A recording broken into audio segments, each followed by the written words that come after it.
All right, everyone. Welcome back. Welcome back. We are here for episode 2 of Ghosts of Saltmarsh. Previously, our adventurers have found out about a haunted alchemist lair that is, falling apart and decrepit. Ran into a few bugs and things like that. No ghosts as of yet. But after battling, almost dying, and returning to town for a long rest, we resume our adventure. So why don't we just quickly go through again and introduce ourselves as well as our character we're playing. You can keep it pretty short. So Jara, why don't you start out? You're muted, Jara. Sorry. I'm Jara, and I'll be playing Lorna, who is a celestial warlock. Hey. Sego. I am Sego, and I will be playing Sego. All right, Austin. I am Iskaruth, and I will be playing Austin. Austin Mosk. Very fanciful. And Fortuna. Hey, this is Touch of Heaven. I'm playing Fortuna. All right. What kind of character are you, Fortuna? I am a changeling bard. All right. Cool. So yeah, you guys are technically in town. It is now morning. You've had your long rest, and as we mentioned before, you have committed to go fishing on the boat for the day if you were to so choose to do that. So yeah, you wake up in the morning, you kind of gather at the tavern for some breakfast, and you are there for now. That was a fun time we had last time, right, gang? Fighting off 8 little demon bugs. Don't remind me, Austin. I'm pretty sure I heard you scream. That was not me. That was. No, it was Austin. Well, Pretty sure it was Austin. there are other English-sounding people out there. I don't know why you think it would be me in particular. It could have been, someone who was there with us that you just did not see. You guys are a bunch of women, so there could have been anybody. Maybe it was Pete. Oh yeah, it was Pete. Oh dang, Pete. Probably Pete. Yeah, Pete sounded like a girl when he screamed, didn't he? To be fair, 2 of your party are women as well, so you really only called one person a woman. Screamed like a girlier girl. I mean, to be fair, I sound a little manly. Yeah? Yeah, but we just don't question it because you're a changeling. True. Austin sounds like a girl. So yeah, Okay, well, all right. Well, you're getting a little, like, we were here, right? And now you went here, when you bring it back down. Even down. What's wrong with being a girl? So how about we go back into the haunted house? I'm cool. Are you guys cool? We're going back? I just quickly drink my ale and laugh as I'm drinking it.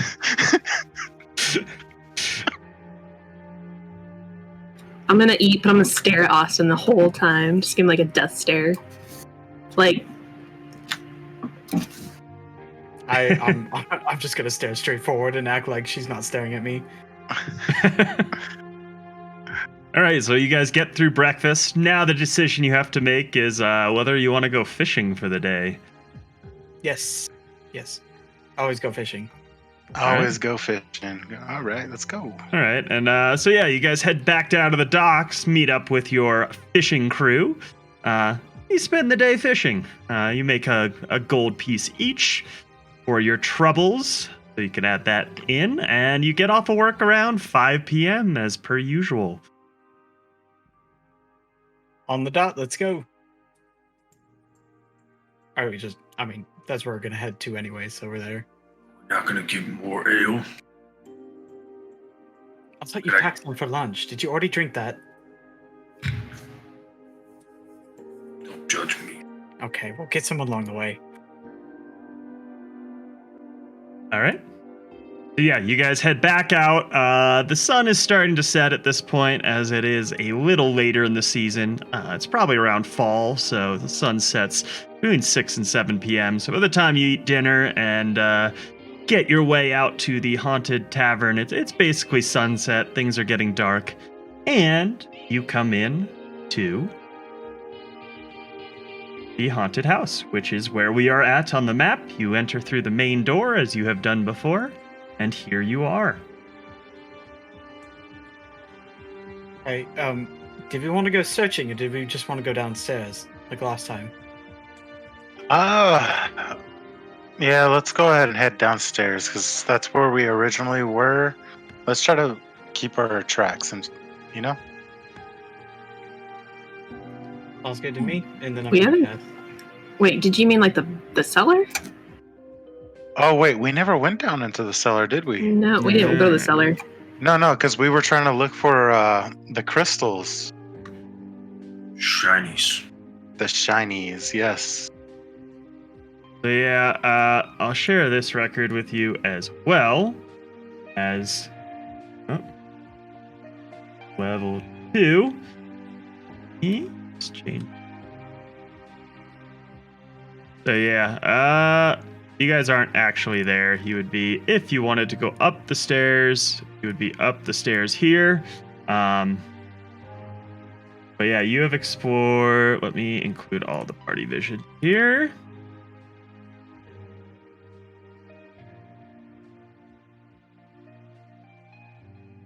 I think the only place we haven't explored would be the last room on the left. You guys have explored here, explored there. This is where you ran into the demons. And I believe, yes, you also explored this decrepit bedroom over here. Nothing. And then you explored here. And then you also explored here. And this is where you fell through the floor to the first level.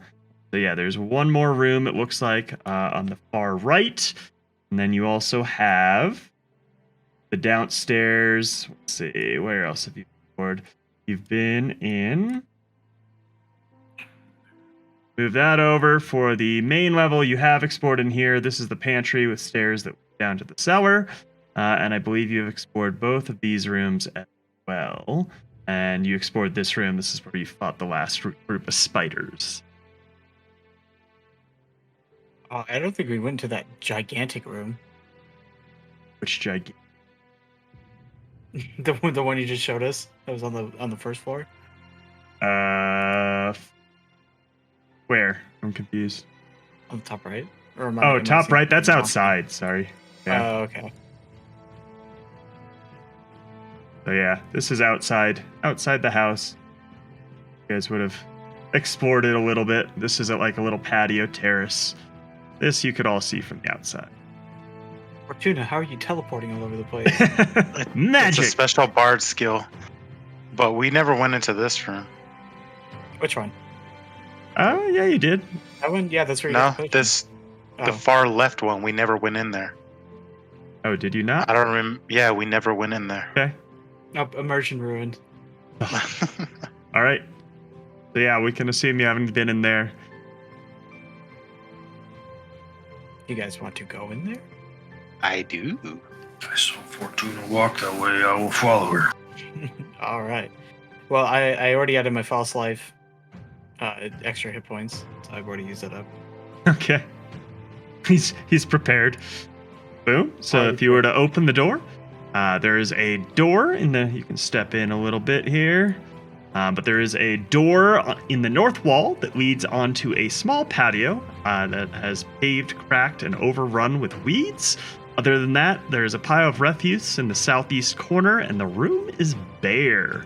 But let's get an investigation check. Alrighty, investigation check. Oops.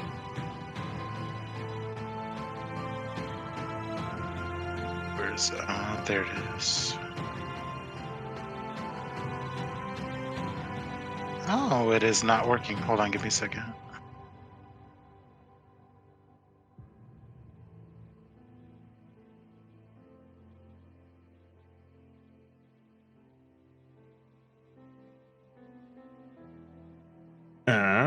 see. I pulled it up for you. Huh? Is your D&D Beyond messing up? It's not throwing any rolls. It should though. Are you Maybe. clicking on the number?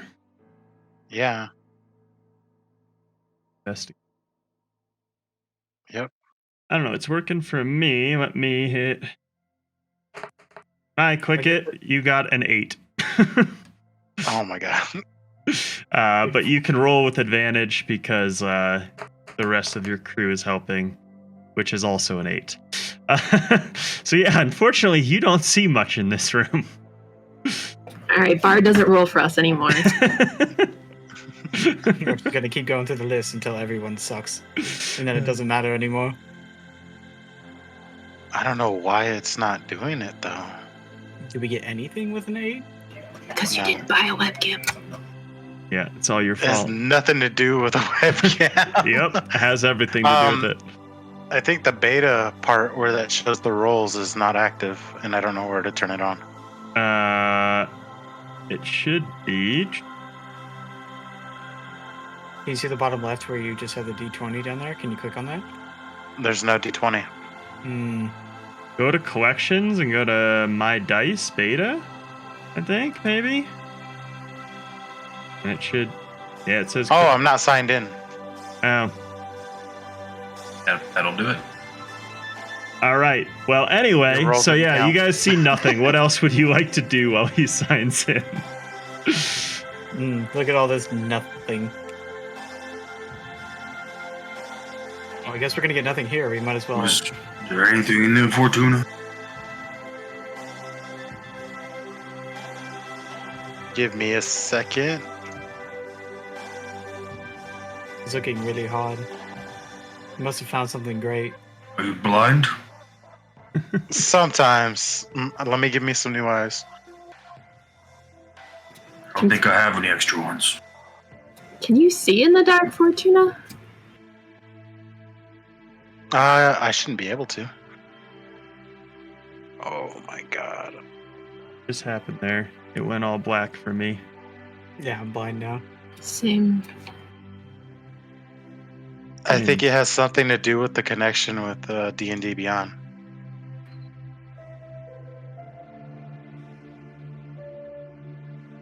Professionals? We are professionals. This is I'm not. This is just technical. Okay, well, Oh. Okay, now I got the D20. Okay, cool. Interesting.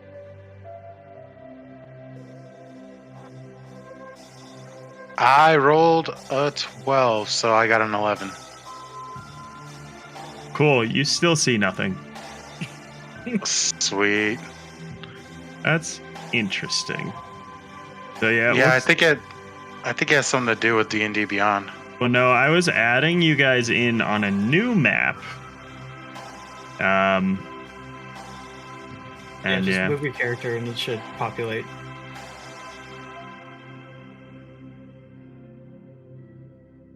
All right. Anyway, moving on. Yeah, you guys see nothing in there. And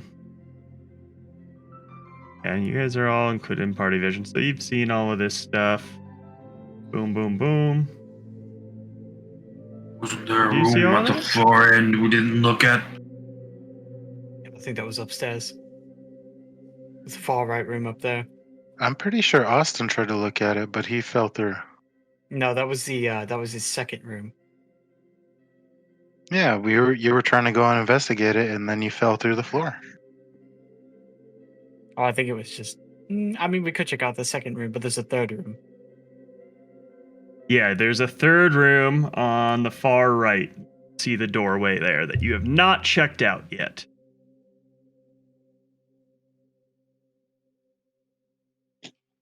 I'm gonna go take a look upstairs if anyone wants to come with me. I'll go along. I with should go with you. We all go together. you.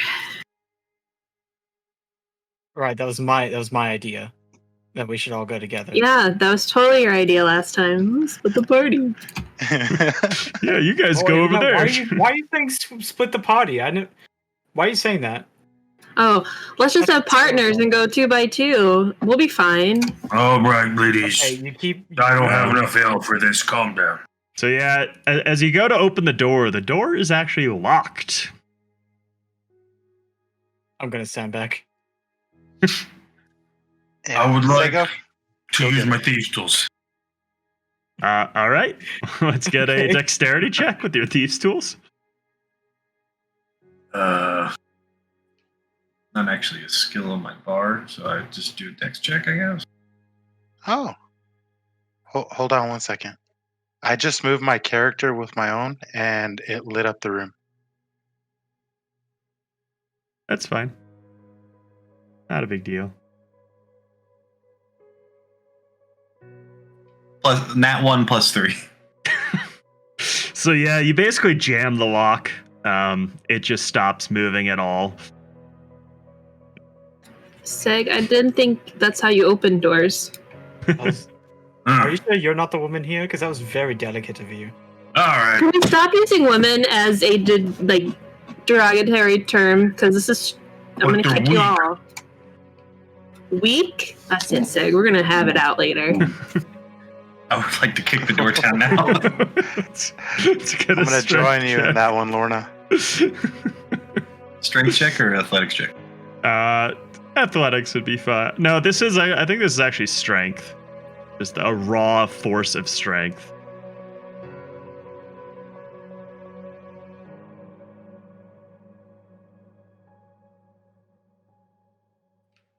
$15. Yeah, so you basically obliterate this door. It's not. I mean, it's like 100-year-old door, so it goes flying open off its hinges. See, look, lockpicked. Lockpicked.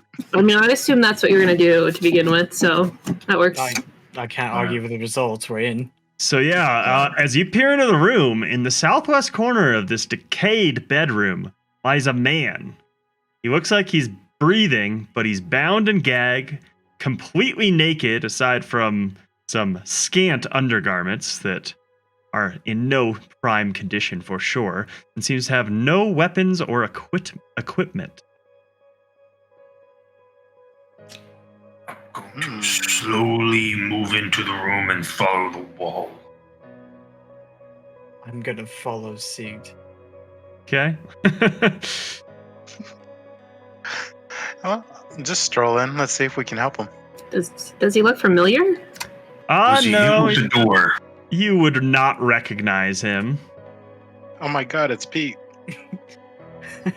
Pete? Were you hit with the door, Pete? About all you hear as he is bound and gagged. I don't Sounds think like Pete to me. Pete scream. No, What is Pete doesn't scream like a girl. Uh-oh. Someone's gonna be at blows soon. Hopefully she didn't hear that. She's kind of been getting on to us about that. Oh, Did I hear it? I want to know. I have, You didn't well, hear follow. what? I Are we mean, caught you're up with standing Pete? right next to him, so Yeah. I heard it. She's just gonna give you a death stare and be like, "I fucking will kick your ass later. I swear to God." Yep. We're lucky we're in a haunted house where we could all die, where we almost died already. But after Yep. some ale, we're going at it. Don't fall. I'm going to move forward. Change what you guys see here. Sorry. There we go. So yeah, I mean, he's bound and gagged. What would you like to do? I'm going to move forward to him. Take my time with stepping because I'm large. Yeah, as long as you're following the right wall, it seems like the structural integrity of the outer walls is far better than the area in the middle, which is very obviously looking decayed. Oh, I better catch up. You said southwest, right? Southeast. East? So right in front of you and Austin. Does anyone want to take it out of his mouth? It's like looking up at you guys, like squirming and like kind of like. Yeah, if nobody else will actually go over there and help this poor guy out, Yeah, I'll you go guys do are it. literally I'm just staring at him, standing there, just looking at him doing nothing. Hey, every single time I've touched something, something bad has happened, so I'm not touching anything anymore. I'll do it. Is it So what? just like pull out his mouth or something wrapped around his head holding his mouth? Yeah, he's got a gag stuffed into his mouth. So if you pull out, it goes, "Oh, thank God, you've saved me." Who are you? Name's Ned. I was traveling. I'm traveling from down south up to trade some wares up here in Saltmarsh, and I stopped for the night just to take a rest, and I was ambushed from behind. I saw nothing. Next thing I knew, I woke up here completely naked. Hold on, Pete. I put the gag back in his mouth. He just like looks at you like, "What the fuck?" Interesting. Did anyone hear what he said? I didn't quite catch it. Oh yes, I can translate. He come up with horse to town to sell wares, and then lot men come. Not that simple, but I wasn't listening. I was distracted by him being naked. Oh, okay. There was a bunch of men that ambushed him when he tried to stay and try to find a place to rest. So he got ambushed and tied up, then thrown up here. You take the gag out of his mouth. At this point, he just stays quiet because now he's not sure if you guys are there to help him or maybe you are his captors. Do you know who attacked you? I have no bloody idea. I was resting. I was cooking up over one of the campfires, and from behind, I just got hit. Next thing I knew, I was here. I don't even know where my clothes are. I put the gag back in his mouth. So I mean, can you guys? Do we trust him? Austin, Sego. Did Hold we on. find clothes? Yeah, you guys found some Yeah, we clothes in did. a room previously that did not look like they'd been there for 100 years. No, okay, Yeah, sorry. but they were also filled with poison, if I recall. Me and Austin got the best of it. No, No, was that another room. was a different. That was a cloak. No, but okay, hear me out, guys. All right, remember the All two right. men in the bar? Like, what was it? Like 2 days ago. He said that there were lights coming up from the second stairs. So, I am not totally sure that this is an absolutely innocent man. This might be a trap. Yes, I'm sure that people trust other people up. Well, I mean, I guess to lure people here to kill, maybe. But where were the clothes? Like, how far from this room? The clothes were up in the room just to the north, so I believe they were in this room, just north of the bedroom you found with the mattress, the stuffing coming out of it. The one I kicked a hole in. Yeah. All right, does anybody want to go with me to go get the clothes, or do you want me to just go get them? I'll go with you. I'm going to take the gag out of his mouth. Pete, right? What? Pete, what? What's your name, Pete? Correct? No, my name's Ned. Ned. Ned Flanders. He's still tied up. They put a sword in his mouth now. I think a gag is not enough. I'm very sad there wasn't a hidey ho. He's still like tied up, right?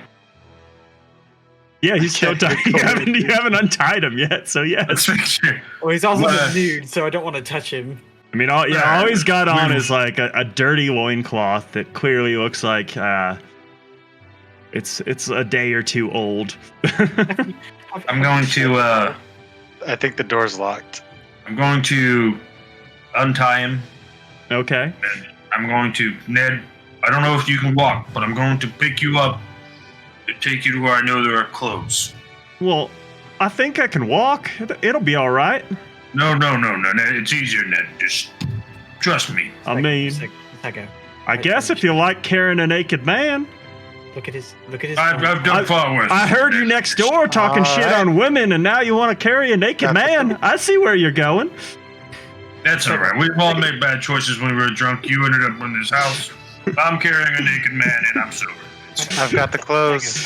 Yeah, unless something happens to me and Fortuna, we're gonna bring the clothes back. Okay. So at this point, he's over the half-orc's shoulder, just kind of like, okay, whatever. Oh, you guys, I was going to take him. You guys did it. Yeah, we did it. I set him back down. Here are your clothes. So yeah, he gets dressed and, oh yes, thank Whoa, you. whoa, These whoa. are definitely my clothes.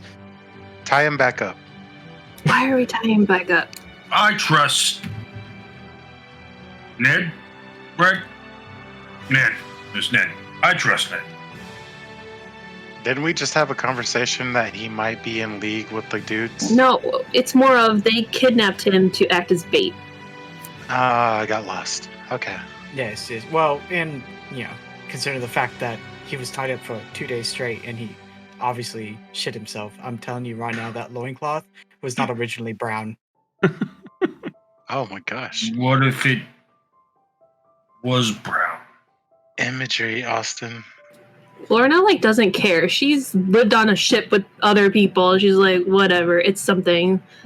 So are we taking Ned out of here first, or do we want to go look at the cellar with Ned, or what do you guys want to do? Let's take Ned with us. I mean, if he dies, wouldn't you feel bad? I don't know. Great. It's good to know. Can I give him a gold piece and tell him to go stay at the inn uptown? I mean, you could do whatever you want. Okay, Ned, listen to me real quick. I know you soiled yourself 2 days straight. Oh my God, Austin, can you just Austin, give dude. this guy his dignity a little bit and let him go? Take this gold piece, Jesus Christ. go to the inn up to Saltmarsh, and get a room. Don't go to the inn quite yet. Fortuna, you're a bard of many talents, right? Yes, I am. You can, you can pretty him up, can't you? No, I cannot. Oh, wait. Ned, What are you where were you camping? What wares were you bringing from the south? I don't know. They're gone. You can, My horse and all my goods. I had some kegs of mead and some fine cloth from down in Seaton Way. mead? Where? I don't know. I left my horse grazing out in the garden. He was waiting with everything. Just brought in what I needed, but as I said, I woke up here. I have no idea where anything is. You didn't pass a horse on your way, did you? Nope. Didn't see one. Oh, bloody hell. That's like everything. I put all my money into that horse. I heard that Saltmarsh was up and coming. I thought I'd be able to sell some of my fine goods there. I've heard the alcoholic concoctions that they make in the inns there are quite, shall we say, an acquired taste. Yep, I drink it all. Pretty good. Yeah, so you guys would know he's referring to the special concoction that the inns in Saltmarsh make, which is made out of like crab claws and other fermented things, and it tastes like kind of like a combination of rotten fish and like a heavy stout. You know, it's better to drink after you've had a few ales already. It's easier that way. Well, I'm sure, but I had some mighty fine mead. You don't need to wash that down with anything. Just sips real nice. Well, we'll have to find this mead. Definitely, I don't want to leave. We should search the house here. Make sure that it wasn't stashed somewhere. You want to go with us, Ned? Just so you know, for full disclosure, we've almost died a few times, so that's on Well. you if you want to come with us. I'm better off with you than on my own, aren't I? Well, If four mighty people like yourselves are almost dying, what chance do I have alone? That's why we're saying you should go back to the inn. No, he needs his meat, and we're going to help him find his meat. He must be with us so he can tell us what the barrels look like. All right. We'll bring him along. So Sega, your camera went weird. Is that just me? No, it's there we go. weird for me too. Seems to have refocused. Anyway, so yeah, he wants to go with you. He's clearly concerned about not wanting to be alone and also trying to find his wares that he's put his whole life into.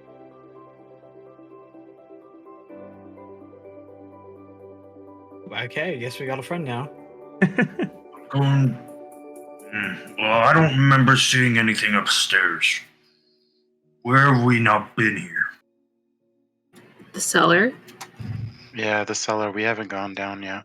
Well, let's go with Ned. Ned, hold Fortuna's hand. No. Austin's Oh. the tank. He should be with Austin. Okay, well, but no, I'm on the front line, so if anything, attacks us, Ned is going to be right in there. Okay. How about no one holds hands and we be adults and just walk?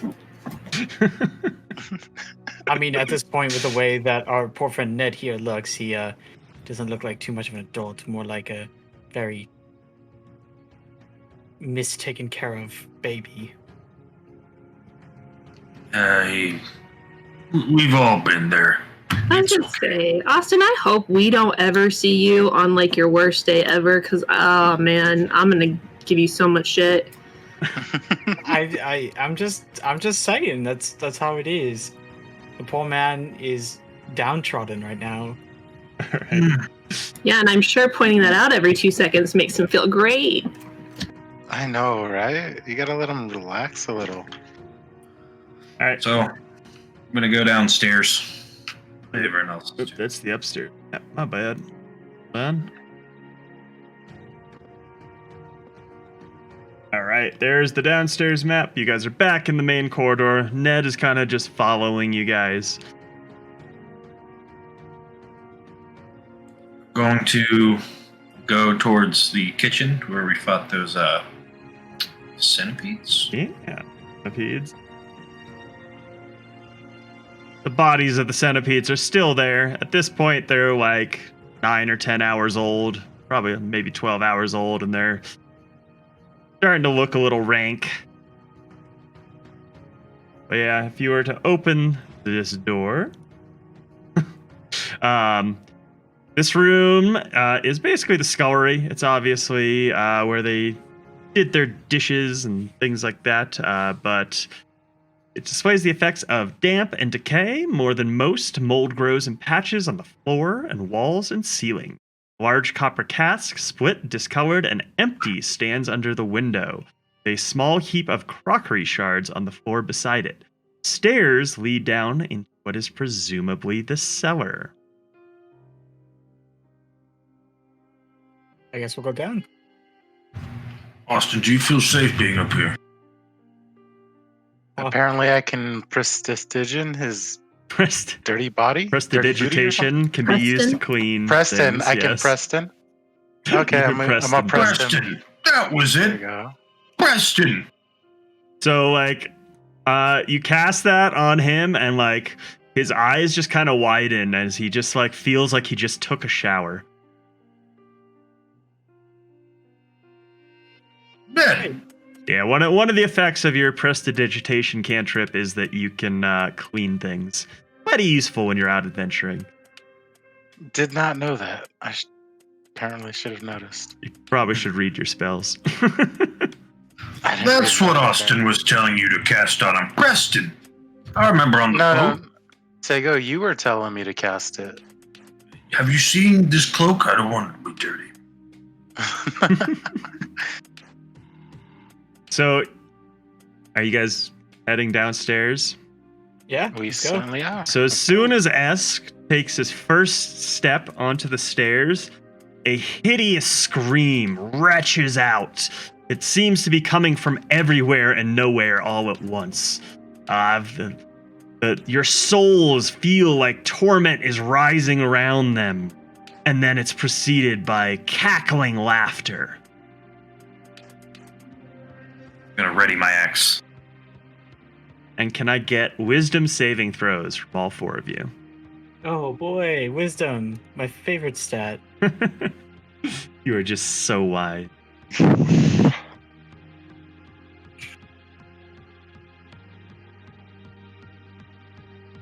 I got 3. A 3. 7. 15. 6.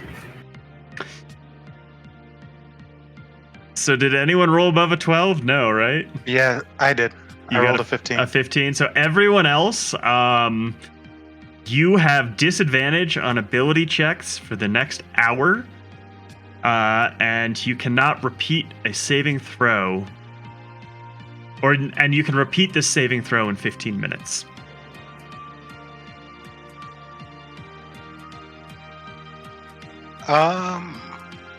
Yeah, do you guys continue down the stairs? How long till we can rethrow? 15 minutes, and you can try to check save again. Do you guys want to sit up here until we can re-roll? Well, or... you wouldn't know that. Okay, well, all right, yeah. All right, yeah. Move forward. Go.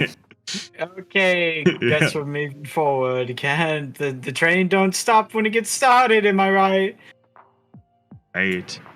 Last chance, Ned. Yeah, there's the new map. And how did you move your own character on there? Can you just drag your... Apparently you can just drag your character. I didn't mean to do that because it placed it over me. Yeah, just drag your character right onto that character. I don't know if anyone else can do that. Can you just drag it from one map to the next? Is that what you did? All right. Yeah, that's what I did. Interesting. Yep. How do I get to Sego? Yep. Hold on. Stop moving, Esk. Okay, there we And go. that keeps you guys on one map. Interesting. I'm just playing with different things. If I drag you, it deletes you from the other map. If you drag yourself, it doesn't delete you from the other map. So when you go back upstairs, good to know. I just dragged myself and then... Oh, wait, you dragged me. Okay.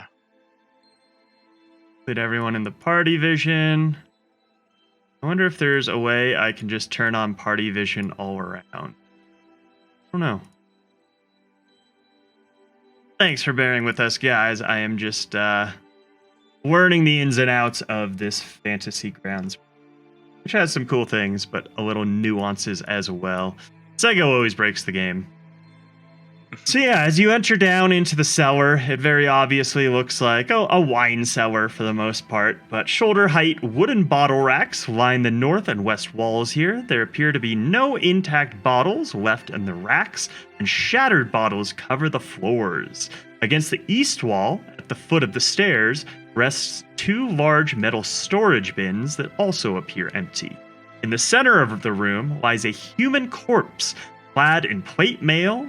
A longsword lies by the corpse's right side, and a large shield covers its legs. And if you remember before, you also saw tracks that led this way. And those tracks kind of head basically just to the right of this fireplace here, final hearth there, and they lead right in besides the fireplace. This is a nice room. Too bad about the wine, though. Yeah, that's a shame. Can I investigate for an intact bottle of wine? Sure. With disadvantage, of course.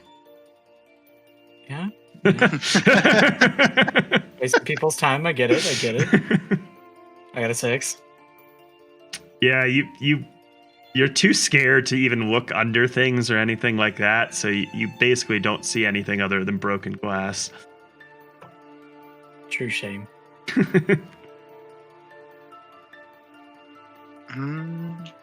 Can I run an investigation check on the fireplace down here? Apparently. Sure. You would. Everyone else has disadvantage, but so that you would not get advantage from their help, I guess. That's how we'll call it. Oh, can I run a perception? No, wait, it's not perception. It's investigation. Yeah, it would be investigation. Because you're actually searching for something rather than just like whatever you might I got a see. 16. A 16? So with a 16, you wouldn't find anything in the fireplace, but you would find like a little latch that seems to go to a hidden door where those footsteps kind of end. What do you think, guys? Should we follow? Gotta find the mead. It obviously wasn't in the whole house, so why not be in the cellar? That's a good place to put it. The body, is it facing up? Yeah, the body is facing upright. They said it's got a long sword, some plate mail on it so far, from what you can see. Is it like fresh? It does not look super fresh. Definitely smells quite ripe, but it's not hundreds of years old, if that's what you're asking. Not a skeleton. Ned, was this your doing? Did you kill this man here?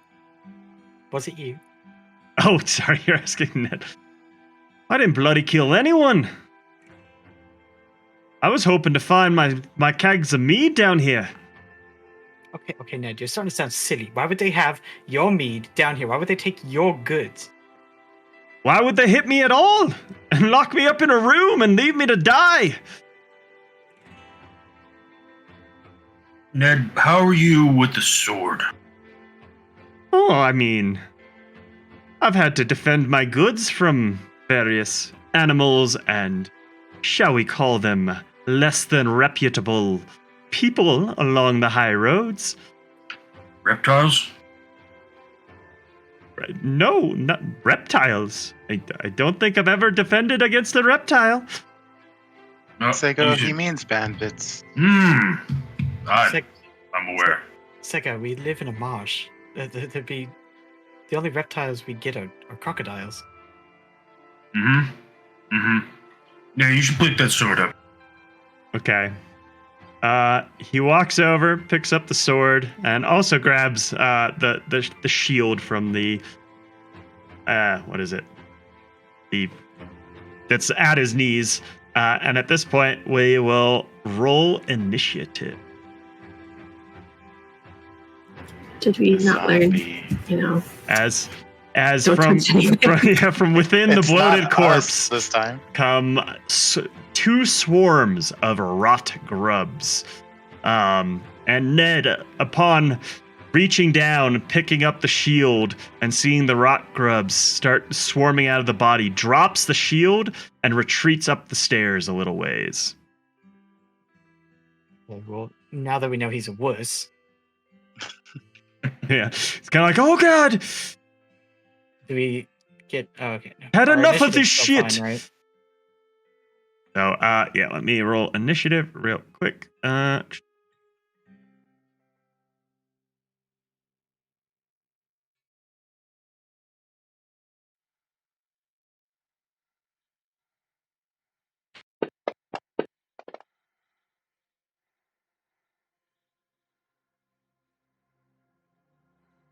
All right, Austin, initiative, please.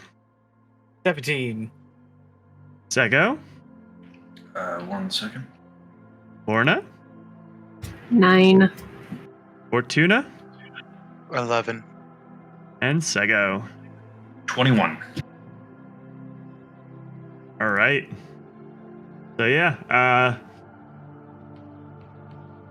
we're gonna move this one just a little hint up that way because Sego was standing on top of it. And yeah, go ahead. There's rot grubs swarming out of the body on both sides. I'm going to rage! And swing at the one closest to me. All right, Get an attack roll. This will be with my great axe. Mm-hmm.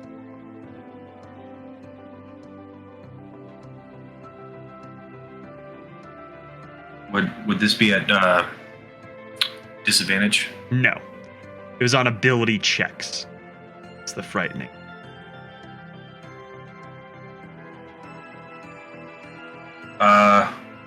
Great axe to hit.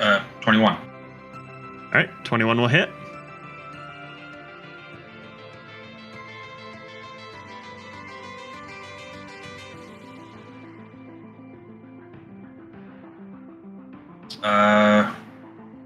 For a total of 3 plus 2 from rage, if I remember correctly. So, yeah, plus Yeah. 5. Be 3 plus 2, 5. 5 points of slashing damage. Yes, sir. Alrighty. Oh, that's actually Rock Grub too. My bad. Alright, and then we will move on to Rot Grub 1, which is going to move basically onto the same space as Esk here and make an attack roll On Sego or me? on you. So it's like Okay. underneath your feet, swarming up, trying to bite you, and it will attack you for a 13 to hit. Does not hit. All right, so yeah, they try to get up you, but you kind of swipe them off as they're like climbing up your legs, and they're not able to get to raw skin to bite. Austin, it's your turn. My turn. I am going to attack the little buggers that tried to get me with my sword. Alrighty. Woohoo! I got a nat 20. All right. Finally, a good roll. Might actually not get Fortuna killed this time. The night is young. For 9 damage. Right. What kind of damage is that? That is slashing damage. Right. Yeah, they still, I mean, you've killed a few of them, but the swarm is still looking very swarmy. Onto Fortuna.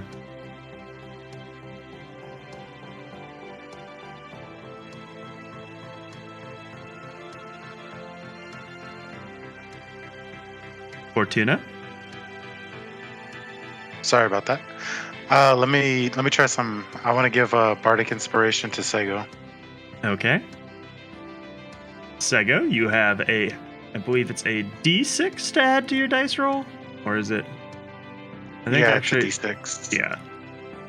Get a D6 to add to any attack roll, ability check, or saving throw. Okay. Yeah. And what do you say to him? How are you inspiring him? Rip and tear until it's done, Sego. You're gonna tell me twice. Right? What else would you like to do? That's your bonus action. Bonus. Oh, so I still have a regular action then, yeah? Mm-hmm. All right. I will use crossbow on Austin's enemy. Alrighty.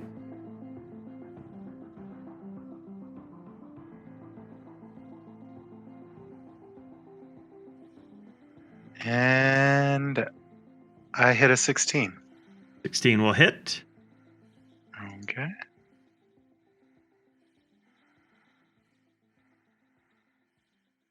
And I hit them for 7. Ready. Lorna, your turn. Let's try Eldritch Blast on the ones that are on Austin. Ready? 18 18 hits. for 5 force damage. All right. And when you hit them with the force damage, it definitely seems like it's doing a lot more than trying to hit them with slashing and piercing damage. You definitely blasted a lot more than a crossbow bolt or a sword slash would. Is that the end of your turn? Yeah, that's then. Okay, this rock grub is also going to move on to Sego. It's going to make an attack on Sego. Impose disadvantage on that? Yeah, I guess so. It will get a nat 1 and completely miss. Sego, your turn. They're like under me, right? Yeah, they're like under you and on you all at the same time. Just gonna swing wildly at them.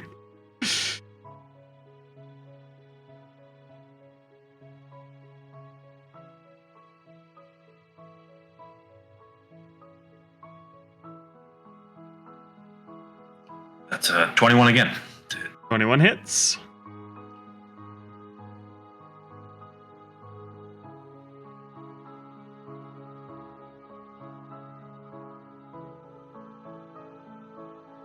Uh, 13 plus 2, 15. 15 points of damage. So yeah, you hit it for 15. Once again, your battle axe does not appear to be hurting it quite much as you would like it to. But you've killed a few of them off. Right, onto these rock grubs. They're going to attack for a 9 to hit on Austin. Nope. All right, Austin's turn. I will swing back at them. Swing away. Does a 16 hit? 16 hits. Nice. For 5. Yeah, you swing, and you hit them, kill a couple of them off with your sword, and the swarm's starting to look a little less swarmy. Very tanky swarm, that's for sure. I mean, you are hitting them with a sword. Try. Fortuna, your turn.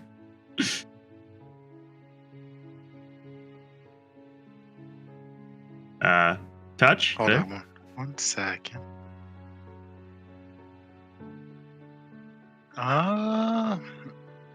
Let's go ahead and try out Tasha's hideous laughter. All right. On the one in front of Sego. One on Sego, so what is that? Yeah. I have to make some kind of saving throw, I believe. Yes. You have to make a wisdom saving throw. Okay, what's the DC on it? 14. It will fail. Oh, shoot.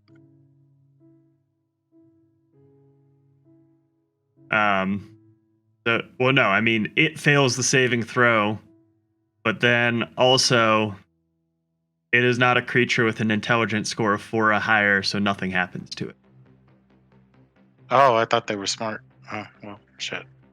Yeah. Intelligence of 4 or higher means they basically can speak a language. Yeah, 4 is the minimum amount of intelligence to understand and speak language. Yeah, you would probably assume a swarm of rot grubs could not speak a language. I'll let you choose something else if you would like, instead of doing that for your attack. Okay. Yeah, let's just go ahead and attack them You okay? with a crossbow. Alrighty. And 15. 15 will hit. No, 17. 17. 17 will hit. And you're attacking the one on Sego, right? Yeah. Alrighty. And I'm going to hit it for 4. Right. So the crossbow bolt flies out, hits like 1 or 2 of them, and then kills them off, but the swarm isn't too affected by the crossbow bolt. Lorna, your turn. All right, it worked so well last time. We're gonna do it again. We'll Eldritch Blast the ones on Austin. Okay. For someone who is really mad at Austin, you're doing a great job of saving him. Well, that's because I want to kill him later. So I rolled a 1 for a 6. So you rolled a nat 1? I rolled a nat 1. Okay, so you try to blow the swarm off of Austin and accidentally hit Austin for 1 point of damage, force damage to Austin. Well, ow. 1. 2, I'm not the only criminal here. Sego's also. Sego was the first one. Why are you attacking me? Well, if you guys would stop using your namby-pamby weapons and start using magic, maybe these things would die. I have magic. You know I have magic. Can you use it? She's not wrong. A swarm of rock globes is going to go ahead, and this one's this is 2, which is the one on Sego, I believe. Can't see because it's under Sego.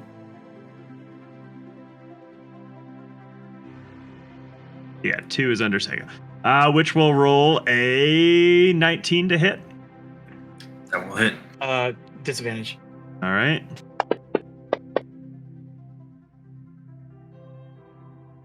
That was an at 20, but it'll keep with the 19 to hit. Yeah, it is going to do 7 points of piercing damage, 1 point of fire damage, and it burrows into your skin. And you can kind of see a little lump starting to wriggle down in through your skin. Oh my God, Sego. So 7 piercing, you said, and 1 fire, so 5 altogether while raging. Yeah, well, yeah, the fire damage is separate, so you would take the 7, have it, and then add the 1 fire, which can't be halved, I believe. Yeah, each individual source gets halved. Yeah, I just want to make sure. Yep. So yeah, and yeah, you now have a rot maggot burrowing into your skin. Sego, it's your turn. Let me show you some magic. I start punching and stomping at the things and trying to dig the one out of me. I guess for my attack.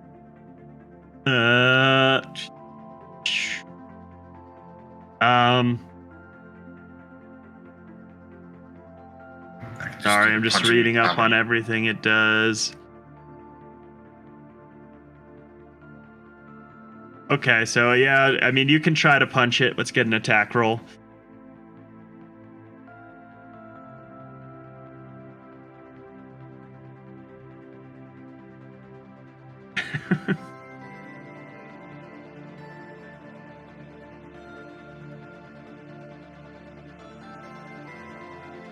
We're waiting for it to tell me what it rolled. Okay. 20. A 20? Yeah, that will be enough to hit one of the rock grubs infesting your skin. Let's get an attack roll. Or damage I can tell you it's going to be 3 plus 2, so it'll be 5. 5? So yeah, you start tearing at the skin, but unfortunately, like, it seems to wriggle even deeper into your skin as you're hitting it. Good. Good. So, on to Rock Grub Swarm number 2. Rolls a nat 1 to hit Austin. So, Austin, your turn. You want to see some fucking magic? I'll show you some fucking magic. I throw my shield and I cast Green Flame Blade. Alrighty. Green Flame Blade is an additive onto my melee attack, and what happens is that if I hit an enemy with this spell, a enemy next to them will take... What is it? It's like 3 fire damage? Takes 3 fire damage to the second target. I believe it's a 1d4 or something. I don't think it gets a modifier until 5. On a hit, the target suffers the weapon's attacks normals, and you can cause green fire to leap to the target to a different creature of your choice that you can see. The second creature takes fire damage equal to your spellcasting ability modifier, which is 3. Alrighty. And then I will be taking that weapon attack against the one that is on top of me. Alrighty. Would a 20 hit? A 20 will hit. For 10 damage. All right. So yeah, the fire damage seems like the rock grubs are not happy when they get hit by it, and the fire bursts into the swarm, killing off a bunch of them, and the remainders kind of flee to the sides. The swarm disperses. Wait, no. So which one is You killed the one on you. Yeah, and then so it's 3 fire damage. So it's regular slashing damage to the one, and it's 3 fire damage to the other. Oh. Yeah. Kind of screwed that up then. Let me up real quick. 10 slashing damage is still get it, right? Or was it not enough? Oh yeah, 10 slashing. Okay. Yeah, so and then 3 fire damage to the one on the side. The one that's on Sego. So yeah, the fire damage heads out, and you actually singe Sego's skin where the one burrowed into its skin, and the thing kind of like smolders and then just like emerges from his skin and falls to the floor, dead. But the swarm is still alive, but you were able to remove the one embedded in Sego's skin. There you go. See? Magic. Fortuna, it's your turn. All right, so I'm just gonna continue with the crossbow, even though it's not doing much, and attack the one on Austin. That one's dead. That swarm is dispersed. Then Sego, whatever's left. Alrighty. And I don't think I'll hit, but I got a 13 or 12. 12 will hit. Oh, cool.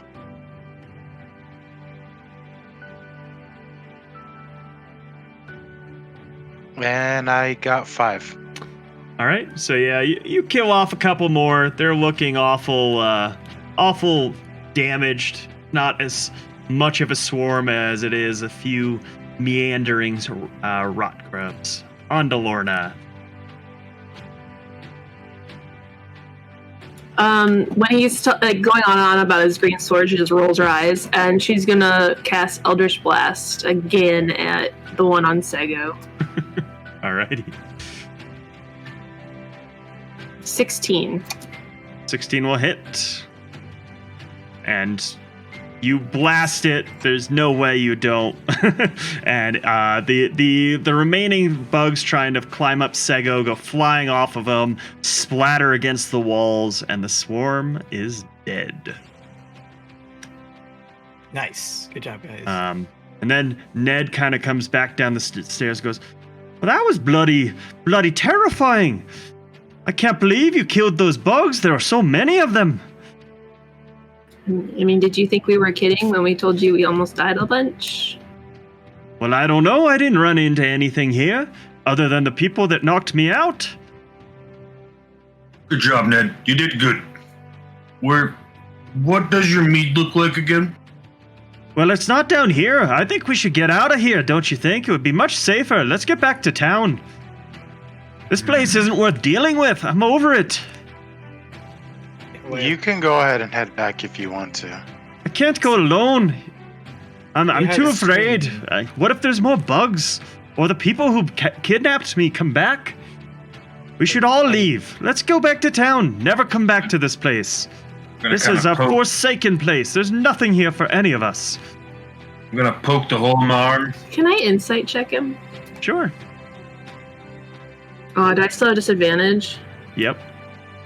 Can I give her bardic insight or inspiration? You can? All right. It works on that, right? Yep. She still rolls with disadvantage, but she can add a d6 to the roll if she so chooses.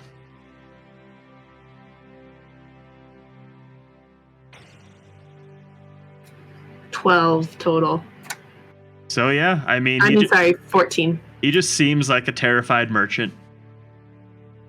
He doesn't want to be alone, doesn't want to be here. At this point, he's just wants to leave. He doesn't even care about his goods anymore. Okay, Ned, I gave you that 1 gold. Go to the inn in town, get yourself a room. There's a woman screaming, so we're gonna go check that out because, you know. No, other she people's was lives are better. cackling. I never even said it was a woman.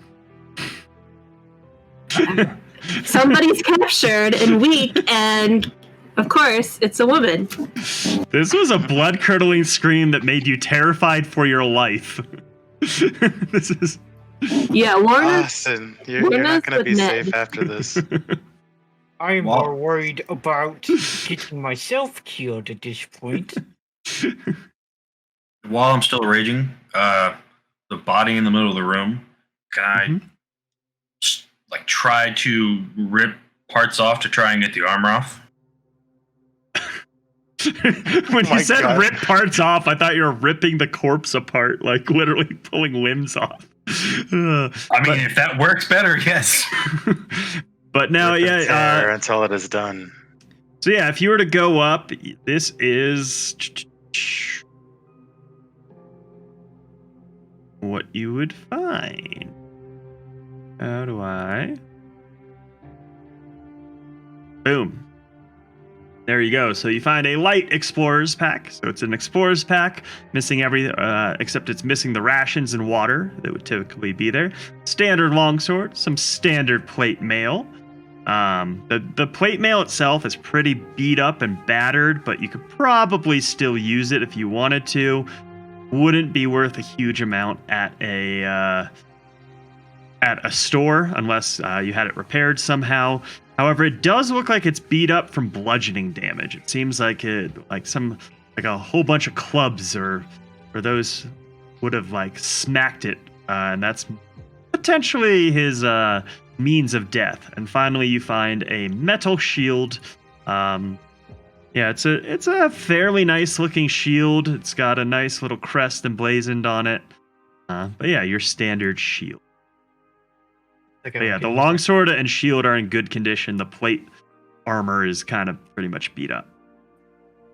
Ned's holding the longsword and shield.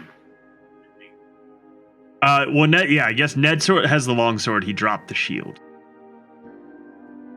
Seko, I can use that plate. Yeah, if we can get it off of him carefully, don't want to disturb the body. I am raging. Okay. Very gingerly, with your angry hands, please take off the plate armor. I surgically go and try to remove it as best I can. What do you want me to roll? I mean, you could just remove the plate armor. There's nothing you to roll. It's not like attached to him. It's just, yeah. I mean, you are getting covered in like kind of filthy, rotting corpse and leftover maggots and things like that. So That's okay. He lifted up our dookie-ridden friend a while ago. So I mean, it's nothing. I got it here. And I throw the plate over to him. I catch it and then I turn over to Fortuna. Can you clean this armor up, please? Sure. Preston. It's Preston. So yeah, I mean, it cleans up the armor. It doesn't obviously change the damage to it, which is pretty beat and dinged up. Could I still wear it? Is it of human size? Yeah, I mean, the human-looking normal size, yeah. I am going to wear it. All right, you get some plate mail, which is heavy armor. Need a strength of 15 or above. You have disadvantage on stealth checks. And the AC base is 18. Oh, ooh. What happens if I don't have 15? Strength, you can put it on and then act like a doll. Or a mannequin. I think I'll just keep it for now. Okay. I'm going to take the explorer's pack, pick up the shield, and put it on my back. Okay. Essentially what happens is I take the plate and I try to put it on myself and I essentially slump to the ground. I think I'll train with this later and I will put this on. Yes, I will put this on later. Lorna, no comments there? Oh, she's got this like shit-eating grin on her face. She's like, I don't even have to say anything. This is great. Don't you dare. As I look at her with a smiling face. You blasted me in the face. All right. That's what you get. Would you rather I let the bugs crawl into your skin? You didn't even hit them. You hit my face. I hit him the first time. Yeah, no, I did the cool green flame thing. So, I mean... Cool green flame thing. Well, ladies, as much as I want to hear you yap, is there anything else here we can look for? Fortuna, you looked around earlier, didn't you? We didn't see anything, but we did decide that if we're gonna continue, we should go through the door. But Ned is still here? Yeah, Ned's still here, and he's still urging you guys to, like, let's leave, never come back to this place. It's Just blasphemous. We tie him up. quick question, Fortuna. Do you have any magic that doesn't exhaust you? Like cantrips? Yes. Like offensive ones to use against? No. No, he has prestidigitation and dancing Preston. lights. Because I'm just saying, if these things responded to magic damage, and the thing we heard only responds to magic damage, we're fucked. To be fair, it's not that they responded to magic damage, it's that they didn't respond to being attacked by weapons that slash and pierce. Crossbow bolt isn't very good at hitting bugs. If they were smart enough, I would have used magic. Oops. Would have made them hideously laugh. I'm just saying, I don't know what the hell we're gonna come across, but we've almost died to things that weren't that scary, and that thing we heard was very scary. True. But Austin's got magic.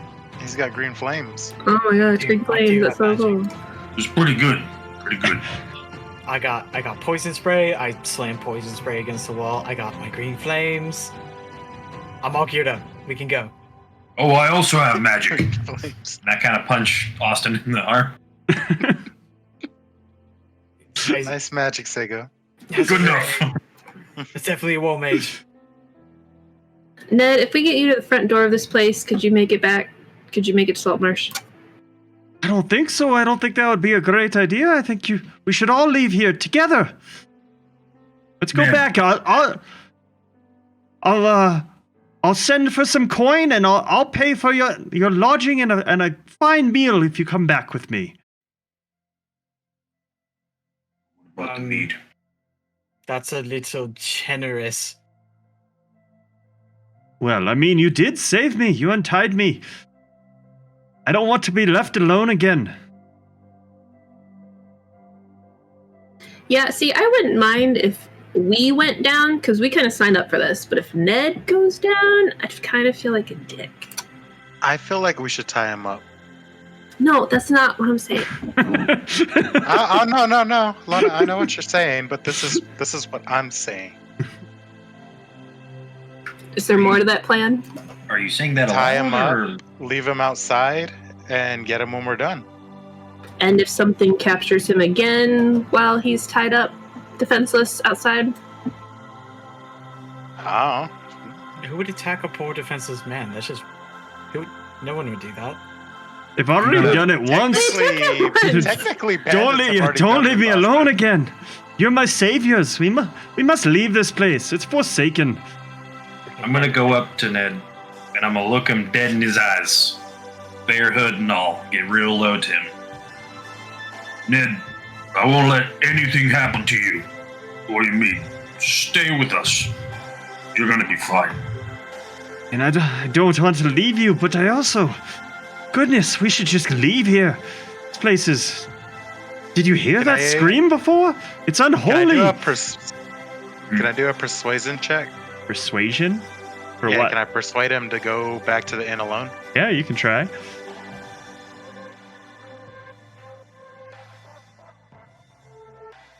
And 25. So even with a 25, he is just scared shitless and does not want to leave your side. Yeah, and Lorna still has the effects, right? We still have the effects of that screech, right? Yes. That we're scared. I So yeah, don't. she's like, I've been through some shit, but nothing like this. We should go. If anything else, if you guys really, really, really want to come back, we could at least maybe ask around about, hey, what cackles? Who's missing? Or could we find those two guys that were talking about it last time, asking about the cackling? Well, I don't know if it they wasn't a know. cackle, wasn't it? A blood curdling scream. Someone's about to die, probably. It was two. It was the Is- scream and the cackling. Yeah. I feel like if we leave, it's not going to be there anymore. Yeah, or we go in there and then instead of one body, they have 1, 2, 3, and she like starts 1, 2, 3, 4, 5 bodies. Did you count me? Yeah, of course I counted you. I won't fall here. Not my destiny. Yeah. And you guys can still see the footprints that go through the secret door to the south that Fortuna found earlier. Why? I Ned feel like went- we need to help this person. Says the guy who was just trying to convince him to get the fuck out of here. Oh, I'm that's just his like, thing. you all heard that scream. Why aren't you all freaking scared? Oh, I'm terrified. But there's someone in there who screamed. I don't know if this is good or bad. I mean, we did just fight some demon bugs, but so I don't know. But someone is in there, either hurt or down, or who knows, because they haven't said anything since. Why don't we just leave Ned in here and we press forward? What, like, and I go up to him. I was like, I've already cleared this entire house out.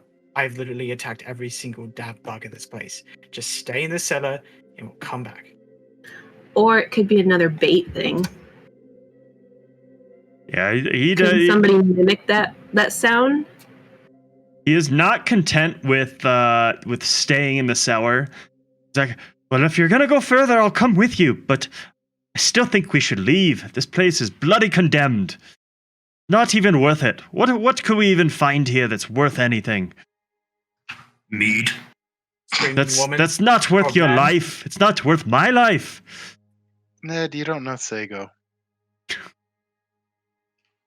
Mead kind of is his life, so That's my only like brave face at the moment. Is I'm just trying to focus on the meat to not show fear. Out of character question, would I have ever in my travels heard that like cackle? No. Okay.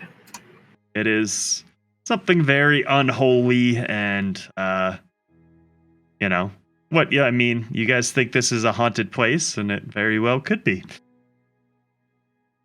I'm just saying, if we get in a hot spot, I might have to save Ned before I save you guys. I mean, if we run, we run. Whoa, hoes before bros, man. Look, he didn't sign up for this. We kind of did sign up for this. I get you. All right, then. I'm kind of with you on this, Lorna. Maybe we should just take him back to town then. We've been here, what? This is the second, third night we've been here? What's another one if we really want to come back? If you can't leave here, Austin, like you have to see, then I say we pick whoever's the sneakiest among us to go take a look and then get the heck out of here. I'm fine with that. Pretty sneaky when I need to be. I just look up. Yeah, I just look like at the side thing. I'm like, Huge half orc. The funny thing is, he actually might be the sneakiest among you. Oh my gosh. I am in very heavy armor. No, I'm not going in. You do not see me. These are not the droids you're looking for. okay, so does somebody want to go in there, just check it out and get out? Or like you scream if you need us all to come help? I will go in. So everyone position themselves where they would like to be. I will buy you some mead, Seko, after this is all done. Mm-hmm. It's kind of shaking still. I should probably go because I don't have disadvantage, right? You don't have disadvantage. The hidden door is right here. So yeah, if you guys are all lined up there, Ned is on the stairs, and let's get some perception checks real quick.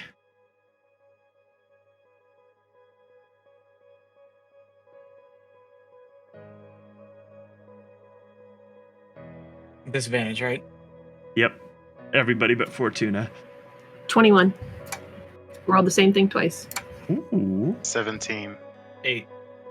Okay, so Fortuna's the only one that 4. notices this, also out of the back. But Ned kind of rummages in his in like right where his crotch is, where his waistband is, pulls out a vial, flicks off the cork, and pours it onto the long sword.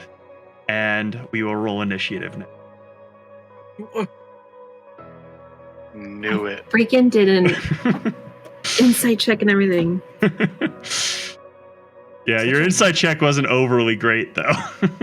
I rolled I a know. 4 for perception, by the way, so I wouldn't notice that at all. Yeah. I rolled a Lorna's the 20. only one that notices this happening, so the first round will just be between him and Lorna. It'll be a surprise round, and then yeah, Roll a 3. I hit a 17 with perception, I know. so I didn't notice that. Nope.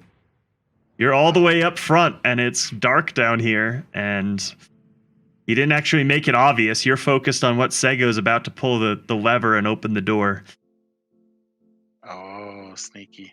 So yeah, Lorna's the only one, but let's get some rolls. So, Lorna, what is your perception? Or, I mean, your Initiative 8. initiative. Okay. So yeah, there's not even a token for this guy. He just kind of comes running down the stairs with his long sword and slashes at you twice. So it will be a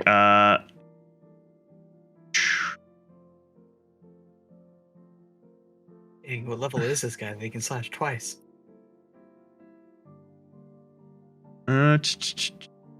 all right. So yeah, it's an 18 to hit on the first attack. Yep.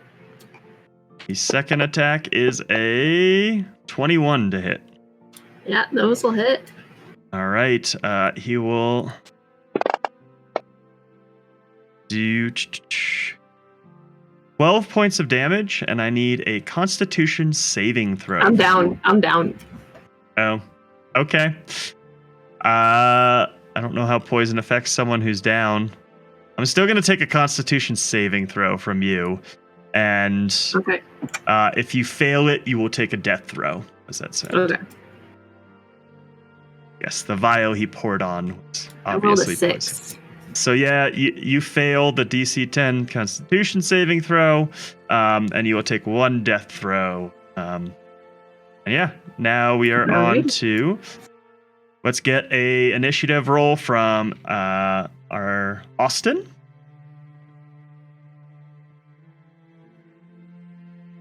19. 19. Okay, now from Sego 4. and Fortuna.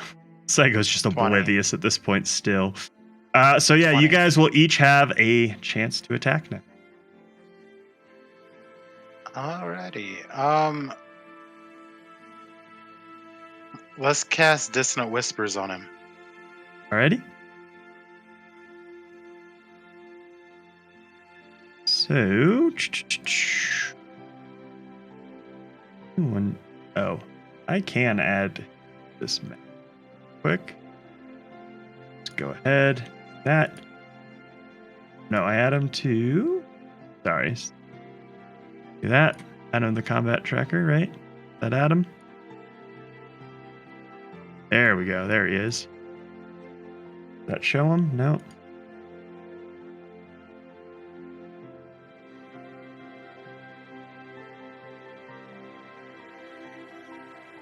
All right, that shows. Cool. And he had 18. So, Sego, you rolled a 4. Lorna is down, but you rolled a 6, right? 8. An 8. Fortuna, you had a 21. Was that it? I had a 20. 20. And Austin, you were at 19. Mm-hmm. What is your dex at, Austin? It is a +1. No, your actual number.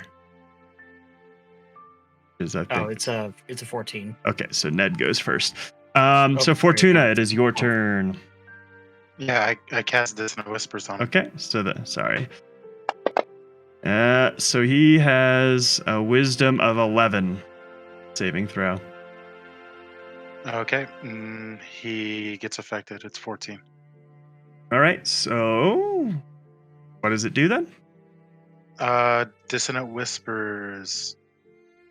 You whisper a discordant melody that only the creature of your choice within range can hear. Reckon it with terrible pain. The target, once failed save, it takes 3d psychic damage and must immediately use its reaction if available to move as far as its speed allows away from you. All The right. creature doesn't. Yeah. So do your 3d6, and it's 13. gonna run and hide in the corner back here. And while it's doing that, can I use Cure Wounds or? No, you used your action already. Okay. Do you have healing word? Healing word. So I do, but Dissonant Whispers is a cast. yeah, they're both Cure verbal Wounds is a components. touch. So Oh, yeah. yeah, you can't do two verbal component spells in the same turn.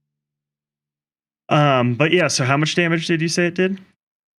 It did 13. 13. Okay. So yeah, he's looking okay, but yeah, has run away from you, and it is now his turn. So it's just the turn, right? There's no lasting effects. All right. Let's check real quick. Yeah, that's what it looks like. Yep, there's no last. So he's going to go 5, 10, 15, 20. Yeah, he's going to come up here and slash at... He's going to step over her dead body and slash at the person who just cast Dissonant Whispers on him for a 20 to hit. Jesus, it hits. And a 7, which I assume will miss. 7 what? 7 to hit. Damage? No, 7 to hit on the second attack. Oh yeah, miss. Alrighty, and then let's see.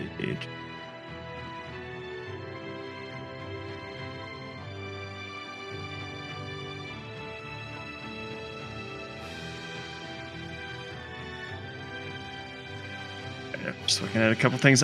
He does 8 points of damage, and I need a Constitution saving throw from you.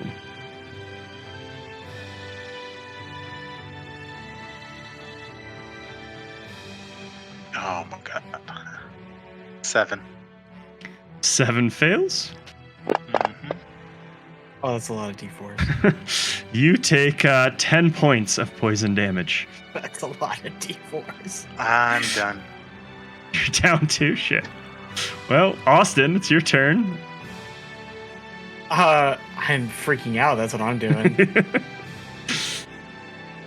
At this point, since he's already taken out 2 of them, I was gonna do non-lethal damage, but I'm gonna do some lethal damage.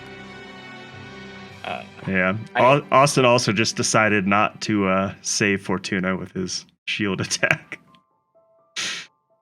You're right. Yeah, for some reason I didn't remember it. You're startled. Oh, I was startled. Yeah, okay. So I'm gonna drop my shield and I'm gonna cast poison spray on it. It's a 13 con save. Okay. It will fail. Or he will fail. For 8 damage. A single 8. damage? Oh, I thought you said a damage. I was like, fuck. So yeah, he is looking worse the wear now. You've sprayed him with poison in the face. He's taken some psychic damage. He's a little shaken, and now he's just like looking at you guys with wild eyes. Lorna, let's get a saving throw. So where do I roll? You just roll a Just a d20. D20? Yeah, unfortunately they don't have a spot for auto yet. Anyway, 10. a 10 saves. Alrighty. Sego, it's your turn. I'm gonna turn around. Finally noticing something is happening. I mean, and like, I'm going to rage, and I'm going to run at him. Not even. I mean, I have to swing to him, but just out of the rage of what I see, just swing my great axe with one hand and just a crazy fury. Okay. Sego rage.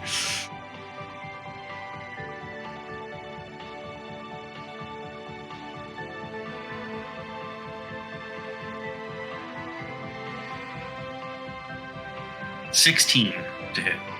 A 16 will hit.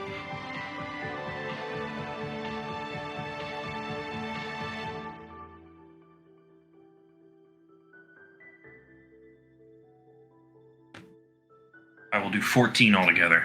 All right. How would you like to do this?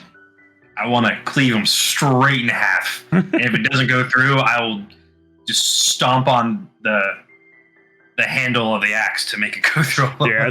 So you get about halfway through, and then you have to you're like, instead of like normally like when people kick on an axe that's lodged in a stump to get it lever it out, you just stomp on it till it goes all the way through. The man is severed in half, and he's standing over Lorna at the moment, so she is just splattered in guts and blood. And yeah, that is the end of combat. And why don't we take our first break of the evening here? So yeah, take 5 minutes, grab a snack, grab a drink, use the bathroom, and we will see you all soon. Great. All right, and we are back. So yes, before the break here, our fine adventurers ran into a tied-up man with the name of Ned, and Ned refused to leave their side unless they escorted him out. When they went to open the secret door, he ambushed them, downing 2 of them, and we resume with 2 unconscious adventurers and a barbarian and a fighter still standing. Oh fuck. I take out my only remaining potion of healing and I shove it down Fortuna's throat. Are you sure you don't want to get the healer up? Doesn't Fortuna have a healing? Yeah, I mean, I guess, but that would be his spell slots. But anyway, yeah, okay. I also have a medicine check too. I'm medicine proficient. So roll your, what is it, D6, right? It is 2d4 plus 2. Yes. Okay. Fortuna, roll 2d4 plus 2.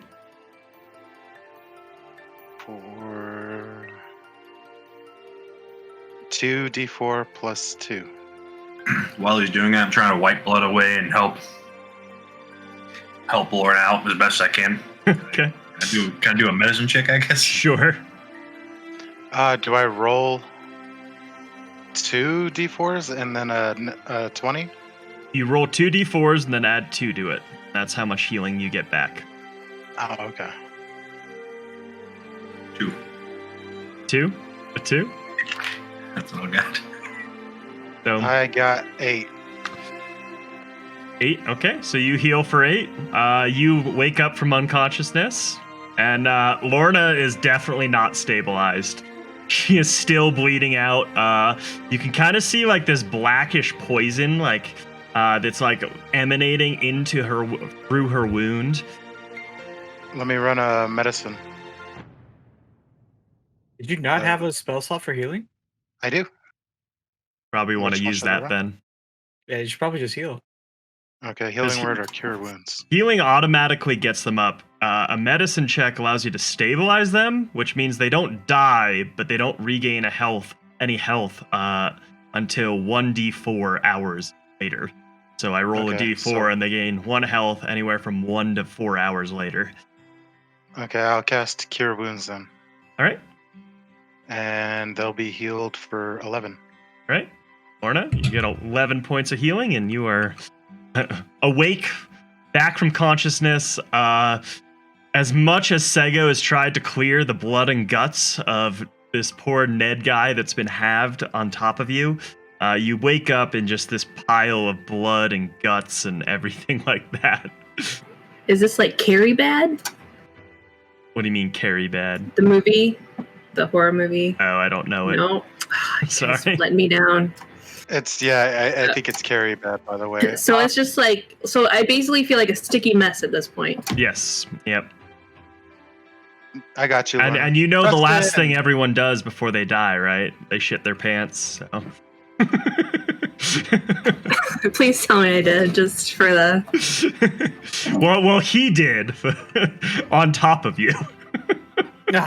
Great. So I just kind of like, I'm like this, like I don't even want to touch myself, and I'm just like looking at myself. I'm like, we're getting the fuck out of here right I'm now. continuing to wipe her off. We're gonna be fine. So is that white? Is that black stuff the poison, or is it? That was the poison. With the healing, she kind of comes back to life. Okay, I got you, Lorna. Preston. Can I? I'm gonna I don't stop think it wiping her. actually removes it though. Doesn't it clean you? According to this poison, I think it's just temporary. I think you're fine. Oh yeah. You instantaneously clean or soil an object no larger than 1 cubic foot. What is that? Preston. Oh yeah, Preston. Yes, he can basically automatically just clean you of anything. So he can remove the guts and the blood and the gore and the feces. Like, thank you. Can I? I'm gonna stop wiping her off. Yeah. At this point, you would only be smearing more stuff onto her. Fortuna, Preston, me. I got you, Sego. Preston. This is better. I'm going to go over to the body. I'm going to take the sword. I want to search for anything else.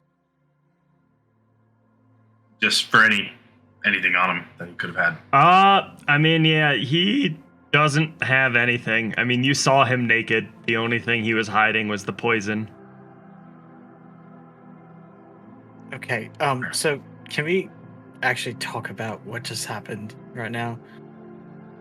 Should have tied him up and threw him outside. I'm as far away from the body as possible. I just don't want to be near it. Okay, Fortuna. Yeah, seeing the foresight now, we should have tied him up, but he was just a very scared merchant at the time, so obviously that's changed a little bit, but now we have 2 halves of a merchant on the ground, so, or what could have been a merchant. Anyone want to explain? I mean, I'm terrified of the voice, but I don't think it would have driven anyone to madness. Now the meat's all ours. So, like, Lorna's in the corner and she's like, do you think it's with the cackling thing or you think it's working on its own? Probably a part of the cackling, I would say. But why would he have the vial on him in the first place? Did he find that vial? Why would he just have a vial of poison on him? He's got to be working with it. Ask him. Ask him. Why did you have a vial of poison on you? I don't think he's going to respond. Yeah, see, it doesn't work, does it? Well, I don't think it's gonna work either. But Yeah, he's literally cleaved in half. You're asking two separate portions of his body to respond. I was gonna knock him out, but what was I supposed to do? Things happened so quickly. 2 of you were already down. Yeah, well, I'm just saying, we're not going to have your answers for you, so why are you asking them to us? By the way, I'm also magic. I don't know if you saw this. That was some perfect grade A magic, Sego. Thank you. I didn't get to see it. I'm sorry, Sago. I'm a little disappointed by that. Well, since we're not going to get any answers out of him, and you two have been hurt, maybe now we should go back to town. I mean, I'm good now, but I don't know. Like, was he trying to protect what was there? I mean, he was trying to get us out of the house. So he would have attacked us then anyway, I feel like. So do you think the screaming... Okay, so we're on the basis that the screaming was not a part of his reigning lunacy.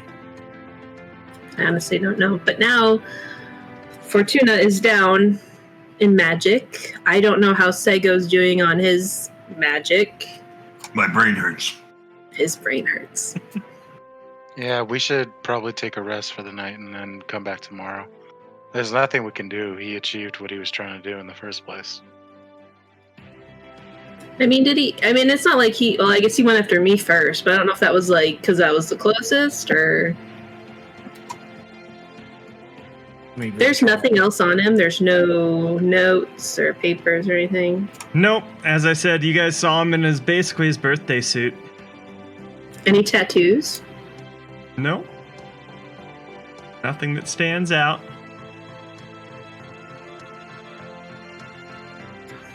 Back to town? Back to town. We'll have to carry someone out again. This seems to be a tradition. You can carry me, Sego. Austin! Carry Austin out! He hasn't gotten a chance yet. I'm wearing pretty heavy armor. It's probably not a good idea. You're not even wearing it. I can carry it for you. I'll carry it for you. No, well, but see, it's a little nipply outside. I can keep you warm. Come here, I pick him up. God. I'll just accept it because it's tradition. I just wanted to fight it. He's pretty cold. I kind of put my bear cloak over him a little bit. All right, so yeah, you guys head back to town. At this point, it's what, probably like 9 p.m. or so. What would you like to do? Sleep. Buy Sego what I owe him. Ale? Oh, that's right. Oh, wait, no, not yet, because you didn't go in. I'll get you the round of mead when we figure out what was inside that. I did promise that, but we haven't gotten inside yet. I have already promised him mead, so I gotta do that now. Mead sounds good. Mead and food. Yes, buddy, let's go get meat and food. All right. Anybody else joining? I'm just gonna head home and sleep. All right. I joined for the food, but then I'm going to sleep. All right, so yeah, everyone grabs food and drink and all that. You wake up back in the morning once again, and this would be your day off from fishing. You've done 3 days in a row of fishing. You had done fishing the day before you guys actually heard about this inn, and we will assume that you did 1 day before that. So your 6th day, it's one of your rest days. Wake up in the morning feeling rested. Sego is not bathed. He is still kind of like covered in caked dried blood and intestines. I thought he got Preston. I got Preston. Oh, Yeah, did you? I Prestoned him. I thought you just did that to. Okay. So Sego is feeling cleaner than he has in like years. And yeah, you guys wake up in the morning and meet down back at the tavern for some breakfast. It's really the only place that we can eat. Is there nowhere else? It's a good place. What are you talking about? No, it's a wonderful place. I'm just, sometimes you want to eat something else other than fish and potatoes for the same breakfast every morning. Why did you come to Saltmarsh then? Isn't that our specialty? Okay, well, I have nowhere else to go, so I mean, I guess you're right. Okay, well, I'll stop complaining. You can always go home. I'm sure Mommy and Daddy would love to have you back. Okay, I know I shouldn't have told you about my mom and dad, but fuck you. That's all I have to say. Fuck you. You are the one that came in trying to make his own way and then let everyone in town know about your royal birth. No, I only let the one dude that's housing me and these three because we've been working together. That's no true. one else in town knows. Do we want to go on a day? That would actually be a good idea. Yeah, maybe the ghost would be sleeping. And Or maybe should this time- we do some research on like cackling beings? I don't know. Well, last time we went to the library, we couldn't find anything. So unless we go in there and read, like, are there any? I don't know if there are any like magical audio files in order for us to figure out what that cackling would refer to. So unless I think we would have had to see it in order to find something of valuable information on it. But last time, the person that Probably. we needed to talk to wasn't even there, but he might be there now. Oh, that is true. I mean, sure, we can head over there. If he's there, we can talk to him. All right, let's go. All right, so yeah, you guys head back out to map. You head over to Eleander's house, which is now become a local library of sorts. Eleander's the guard guy, right? Eleander is dead. He has left his home. He's dead not too long ago, maybe 5-10 years ago or so. He was a rare book collector. He did military service during his time and had a hobby of collecting rare books. And when he passed away, he left his town to the town, or his house to the town, sorry. And they kind of have preserved it. And there is a kind of groundskeeper, maintenance man who's called Crag. It both works at the local cemetery, keeping that, shall we say, up to snuff, keeping things cleaned up there, and also maintains Eleander's house and library.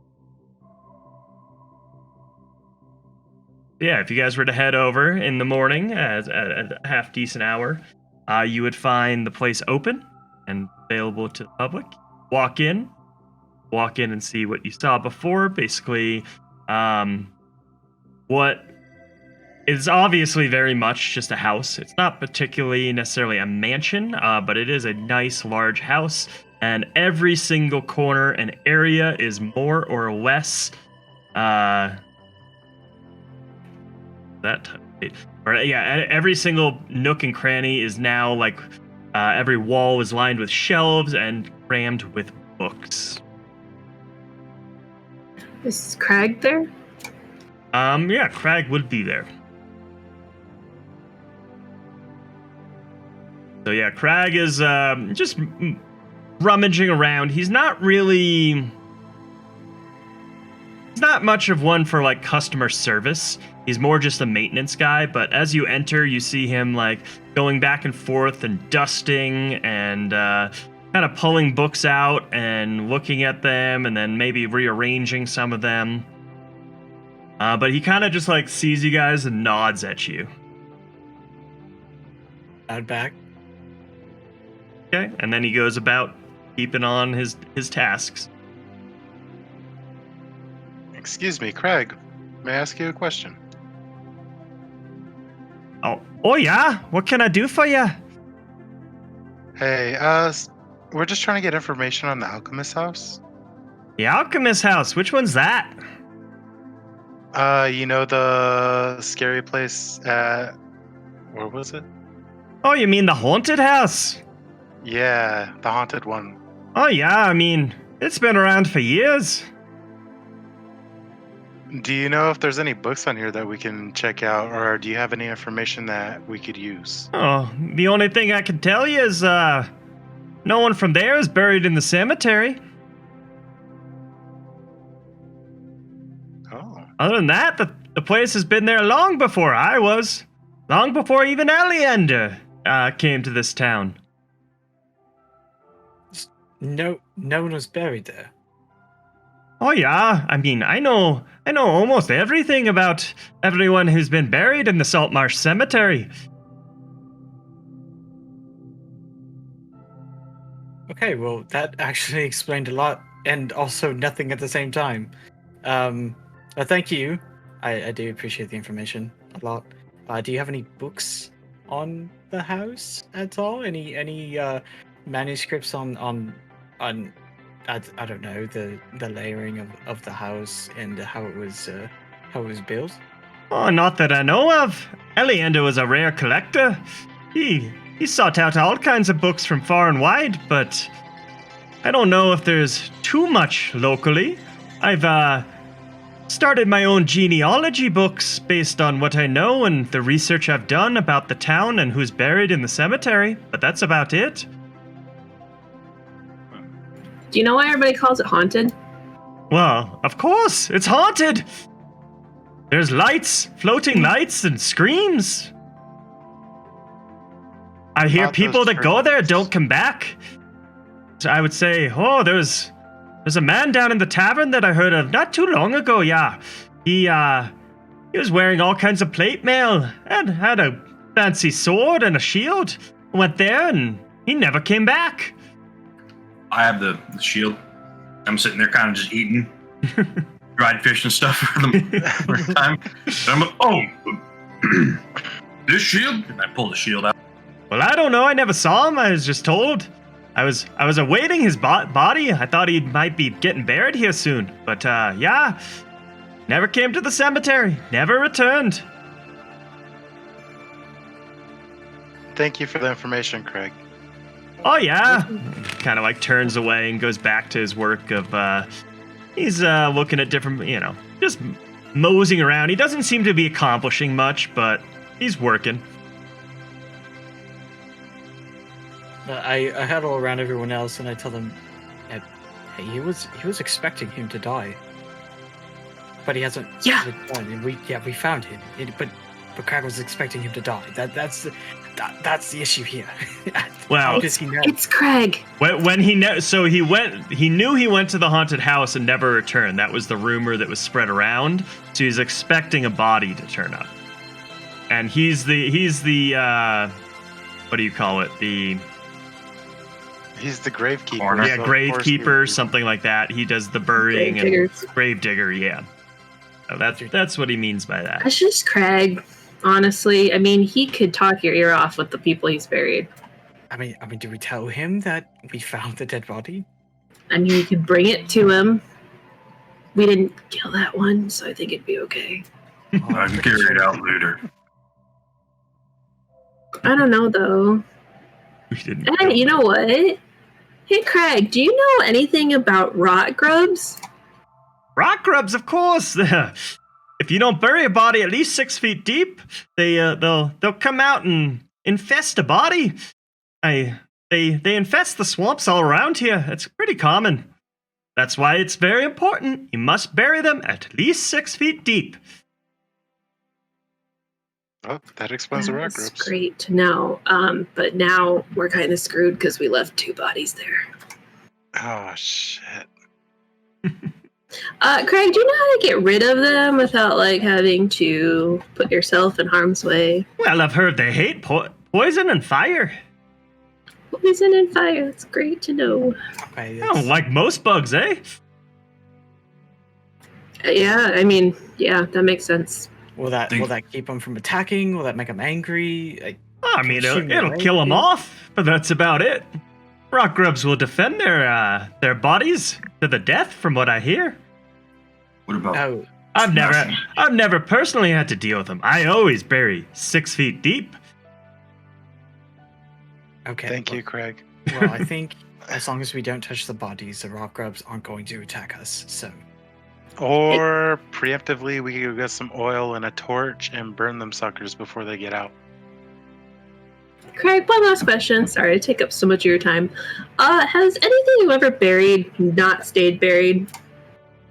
Oh, not that I know of. I mean, it's pretty common. You hear tales here and there, but for the most part, you bury it in the cemetery and it stays dead. can I do insight to see if he's telling the truth? Sure. Don't fuck it up like I did. I got a 17. Yeah, from everything you can tell, he's just a general slag worker, buries bodies, does his job, very proud of what he does, thinks he does it very well.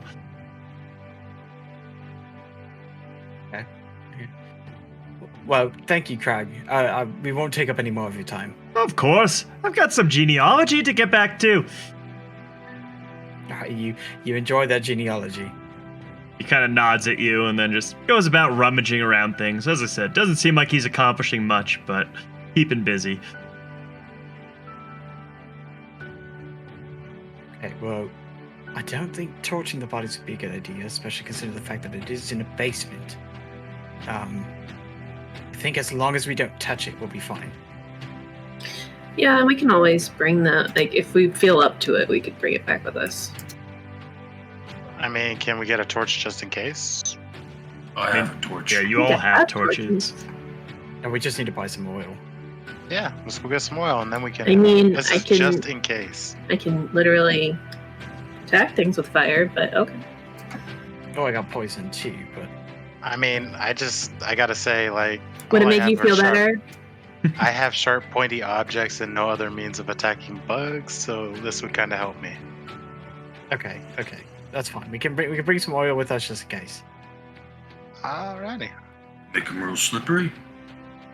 Yeah, so if you go back to the tavern, ask the tavern keep for some oil. He's like, he lets you know they don't have much in the way of oil other than fish oil here. So yeah, he's like, I can sell you a pint of that for a silver. Perfect.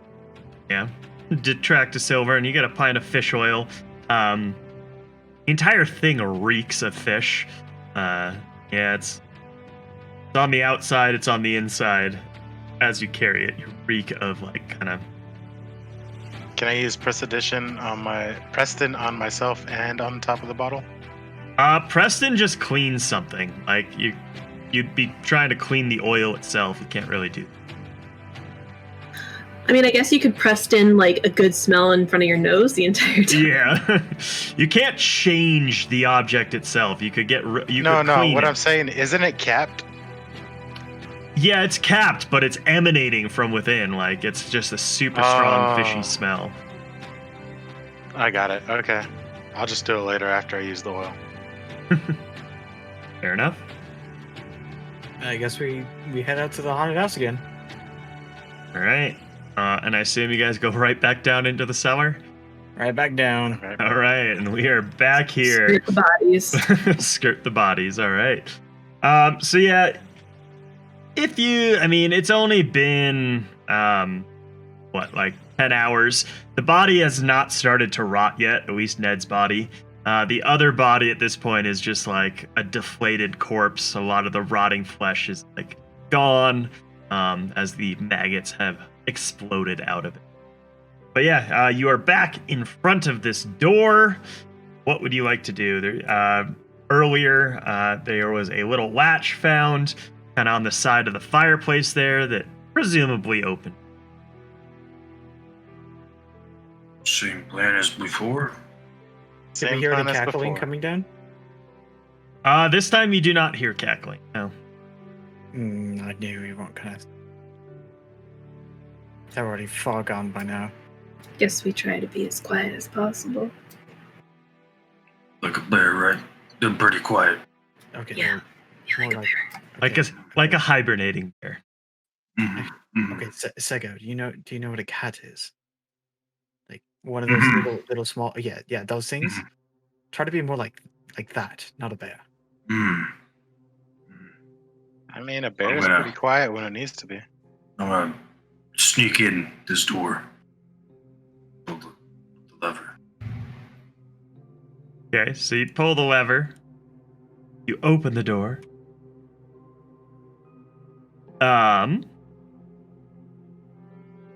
So yeah, as the door slides open, there's a torchlit chamber beyond that looks like it was once a large cellar, but has now been converted into living quarters. 10 crude beds stand along the south wall, each with a wooden locker at its foot. A long wooden trestle table, ringed with rickety stools, dominates the center of the room. Metal cutlery, cups, and dirty plates sit atop the table. A cook stove is installed near the table, and evidence of recently cooked meals sit in the pots atop. A large ham hangs from the loop of twine near the stove, and a sturdy set of stairs leads to a trapdoor in the ceiling above on the west side. There are 2 wooden doors on the east sides of the room, which, yeah, can't quite see yet, but also,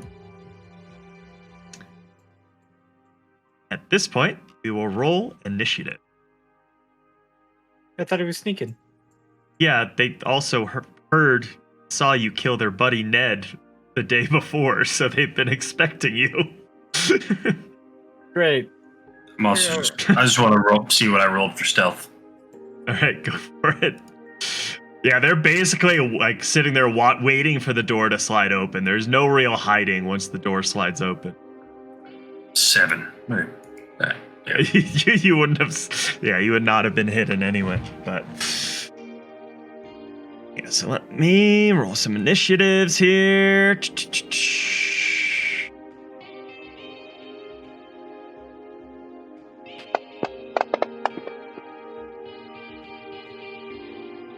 Fair amount of initiative rolls you got there. Just the 3. Said 10 beds. But there's only 3 that you see for now. Oh, crap. Fortuna, initiative. I hit an 11. Austin, I got a 4. Lorna, 16. and Sego. I got a nat 20, so 23 altogether. So yeah, Sego, you open the door. They were expecting you, but not to the point that they were expecting you at that very minute. So Sego, it is your turn. And yeah, if you look in, they look like shady fellows. Sego, you don't quite recognize them, but you might recognize the crew they might be with. All right. I can see all 3 of them, correct? Yes. Okay. I'm going to rage. I'm going to charge at the front with my great axe. Alrighty. Smuggler 1. Make an attack.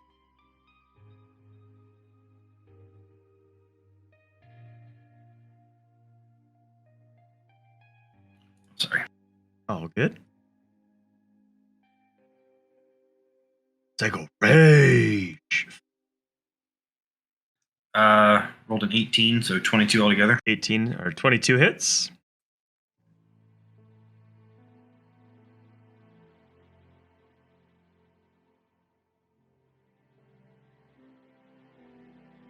Uh, 6 altogether with rage.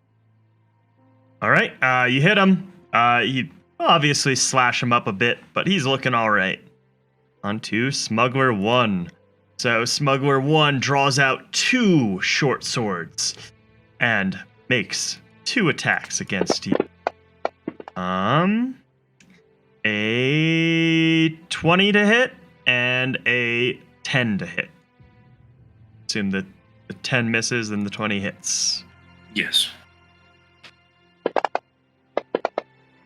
For 6 points of piercing damage. Smuggler 2 is also going to come up. He's going to hide like kind of in the corner behind the door here. And also draw out 2 short swords. 2 attacks. One will be an 18 to hit, and the other will be an 11 to hit. The 18 hits. Ready? For 5 points of slashing damage. Lorna, it is your turn. Alright, I'm gonna move.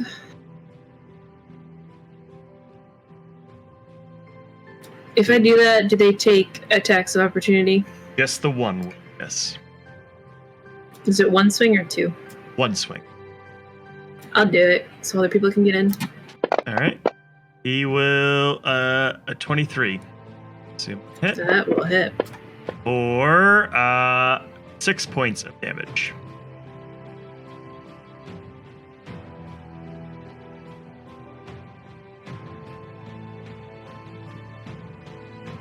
Okay.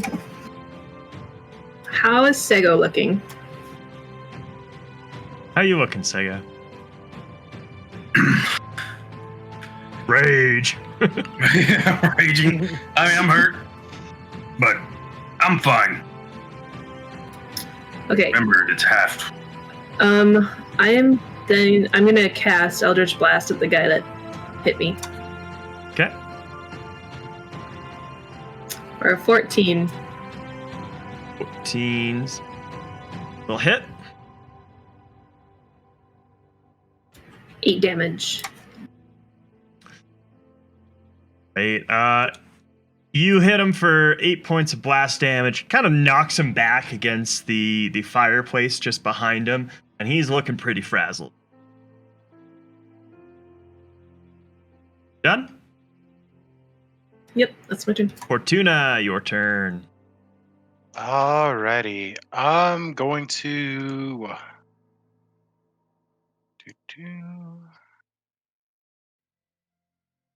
I really want to see.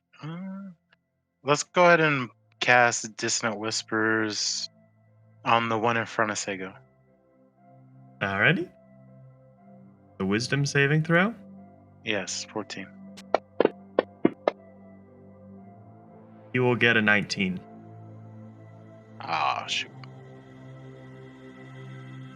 Does anything happen? I don't think that anything happens on a failed. No, Okay. nothing happens on a fail. Anything else? Nope. I'm gonna go ahead and say no. Right. Austin. Hey, I'm gonna rush into here, see what's going on. Oh, hello, guy, right over here. He's already taken his opportunity attack, so I'm just gonna get right next to Sega over here. I mean, And you I'm- wouldn't take an opportunity attack moving there anyway, because you're still within his range. Oh, okay. Yeah, I'm just gonna hang out right here. And I am going to strike at Smuggler number 2. That was the one that you hit, right, Lorna? Yes.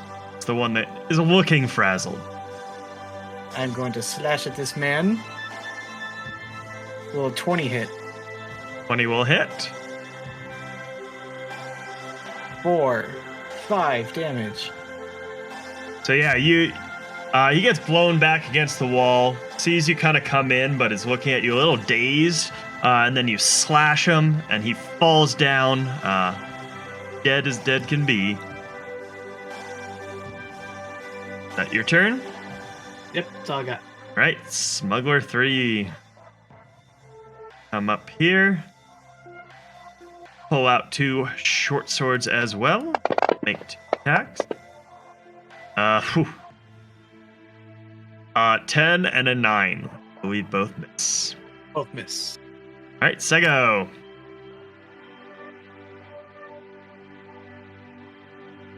Sorry. I'm going to attack the one in front of me again. Alright. I want to do it non-lethal though. So I'm going to use the great axe if I can, like, flat side, just smash it down his head to try and knock him out. Okay. Correct me if I'm wrong, but I think, is there any penalty to doing non-lethal? How do you do that? Not sure exactly how that works. I don't think so. Yeah, I think you just need to declare that it's non-lethal. Also call it's a duel or striking. Do knock out rather than kill in 5th edition. Similar. Attacker reduces the creature to 0 hit points with a melee attack may choose to knock them out instead of kill. So it sounds like, yeah, as long as you just declare it, you're good to go. Okay. Sounds good. Make an attack. 19 total. 19 to hit. Will hit.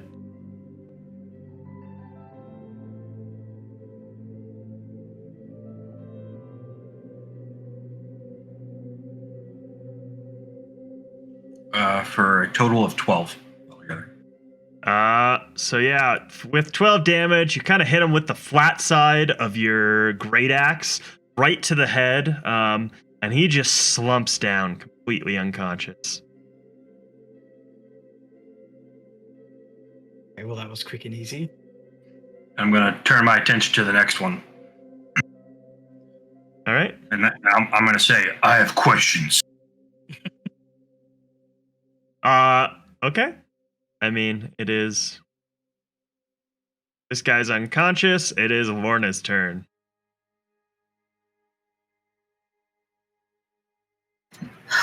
So do we not want to kill them? I'm pretty sure we only need one alive. Awesome. Eldritch Blast to the other one, then. That's by Austin. All right. You would be hitting through your teammates, so he would have a cover bonus. you can just move around them. Yeah, I'll move to where I can. So, like, maybe my token's being weird. There? Is that good? That would be a little weird. You'd more want to move. This guy's unconscious, so you could move like Oh, there. okay. So, But like, yeah, I there? don't know how Sure. shooting through the fireplace would work, so I'd say that's better. That works. Now you have a clear line of sight. 24. That'll hit. 5 damage. Right, you blast him. He kind of still stays on his feet, doesn't get moved too much. It is Fortuna's turn. Alrighty. I'm gonna move to where I have a clear line of sight for Smuggler 3. Right. 5, 10, 15. You could either go here or you can keep going around. Where do you want to go? Right there's fine. Okay.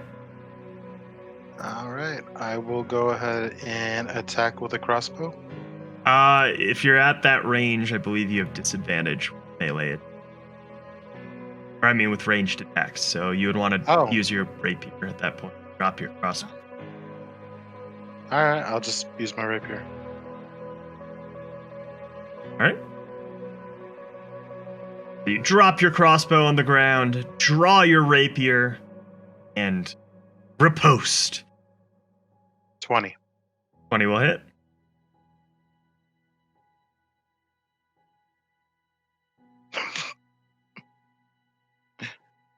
Three.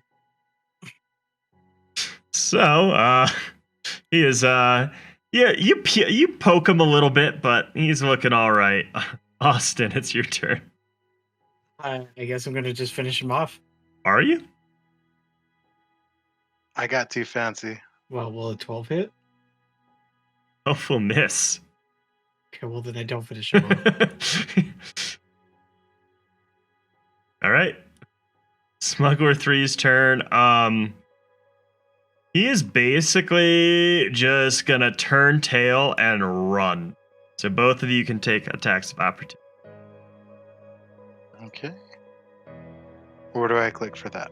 You just make an attack roll with your rapier. Will okay. 17 hit? 17 will hit. 3 14. damage.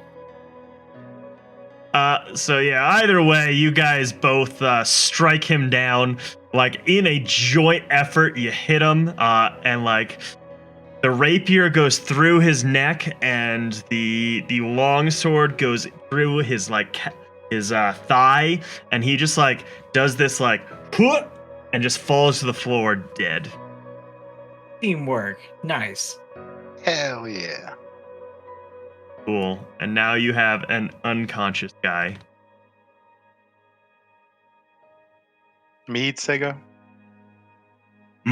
Later. I'm still raging. I pick him up and I put him on the bed, and I just take sheets and tie him down to the bed, and then grab rope and wrap it around the bed to tie him down. Okay, he is just vapidly unconscious. He does not, like, he's just a rag doll at this point. You hit him pretty damn hard on the head, so he's not moving. Okay. I'm also going to gag him. I'm going to put some sheets in his mouth. Also Okay. gonna use my false life here. 7 extra hit points. And yeah, if you were to go up to the bed, this is the 2 doors you would that were in the description before. You've got the stairs off to the west side that seem to go up to a trap door.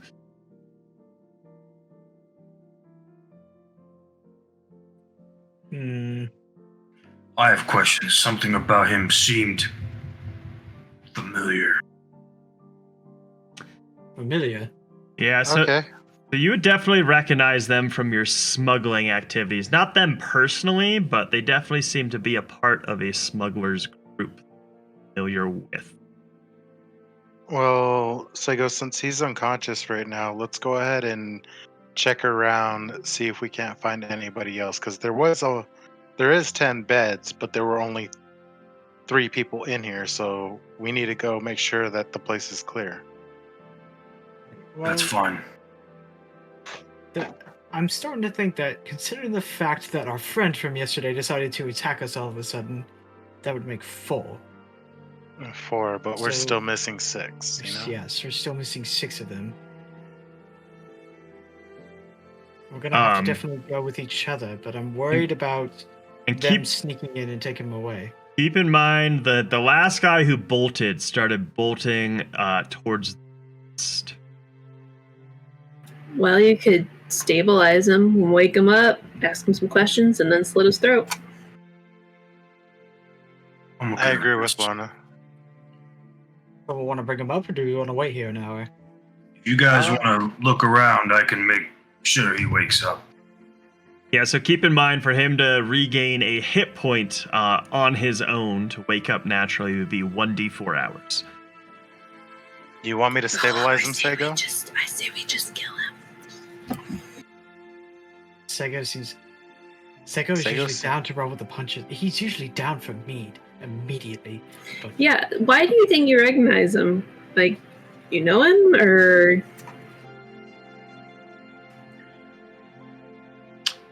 When you look at me, what do you see? Definitely has some work.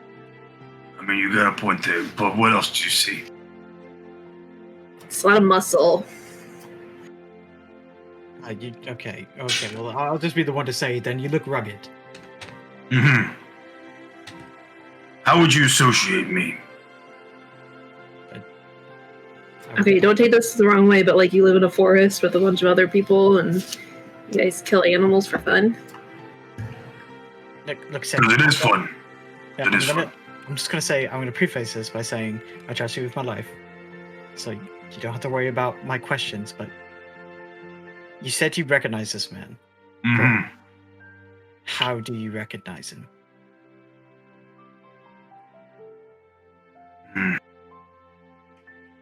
Let's just say that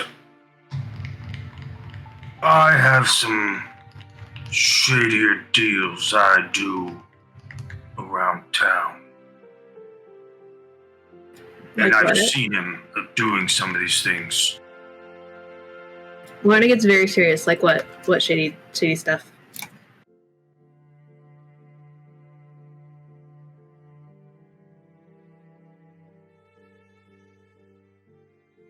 You know how, thugs. I'm basically a thug A thug for money. for money. So what does that entail? Do you want me to demonstrate? I'd like to know. So obtuse. I mean, like, Damn it. are you like, I don't know. Do you like, Hurt people. you Steal. hurt people? You steal? Smuggle. You smuggle people? I can. Have You've smuggled people before? Not in a while. We're just gonna walk away from this for a little bit and just start pacing. Sego, Hmm. did you know who Ned was? I didn't know who Ned was. He didn't have anything that I would notice. He's gonna stand out. So yeah, for those, basically, we'll just do a little metagaming here. But Sego has done work for a bunch of smugglers around town, the Thieves Guild and all of that. And he would recognize the garb and type of style of person these are, but he did not personally recognize any of these particular individuals. Has he been pretty active recently while working with us, or was this? He's been before doing he work got off with and us? on for a while. Whenever an extra hand is needed, he's there. He's not like one of the. He is not like a main part of any smuggler group, but anytime some extra muscle is needed, they know where to find him. Sego, I'm gonna ask you a tough question here, okay? Mm-hmm. If you were given money to beat the shit out of me, would you take it? I know you, so it'd have to be a pretty good amount of money. Okay, Okay, you know what? I could actually live with that answer, honestly. Okay. Okay, Stego, we're gonna have a long talk about this later, okay? We have more pressing matters, which is, trying to figure out what the fuck is going on. We're gonna need to come up with some rules, Sego. Yeah, well, he hasn't attacked us. He could very well have attacked us with the smugglers, but so obviously these are True. not his allies, so I think we can save this for later. Yeah, easiest time would have been Easily on the said. fishing boat. Okay, I- Sego. Yeah, let's let that go. Okay, let's be here now. Be here now. Okay. We should look around. Yes, let's wake him up.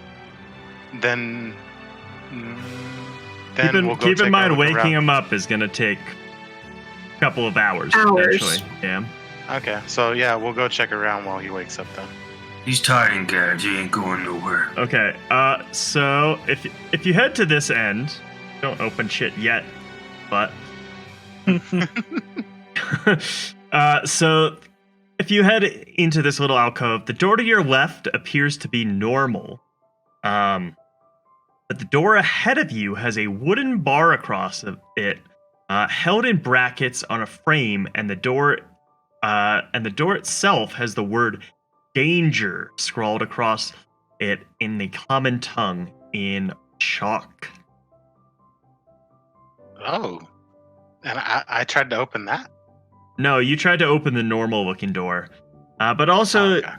yeah, if you take a closer look at the further eastern door, it looks like as if it's been battered, as if something has been trying to break it down from the inside.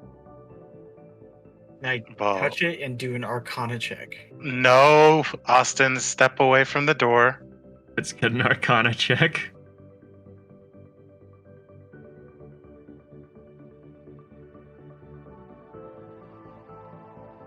Nat 20. So yeah, the door itself appears completely normal. Great. Cool. Can I open the normal door now? Yeah, you can open the normal door. So as you open this normal door, unlike the barracks, there's a small room here. It's got comfortable furnishings and appears to be well cared for. Comfortable looking bed is in the northwest corner and a wooden locker at its foot.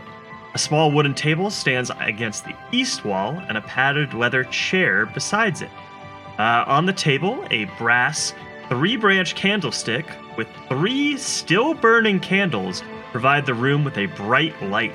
The candles, although not fresh, are far from spent. Underneath the table is a small wooden box and an unlit bullseye lantern with a movable shutter over the lens. On a shelf above the table sits 3 books. The northeast corner is also a closed wooden wardrobe. Alrighty, let's go start with the box. So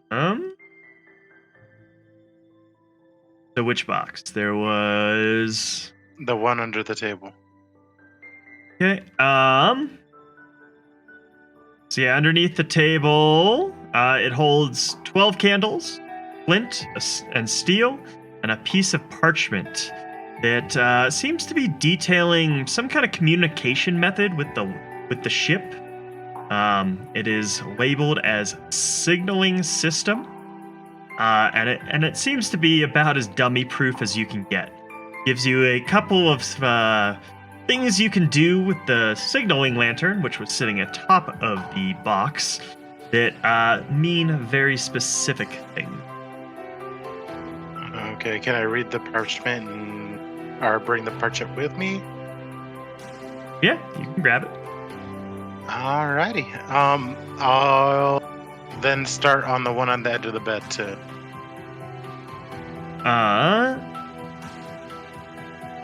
So,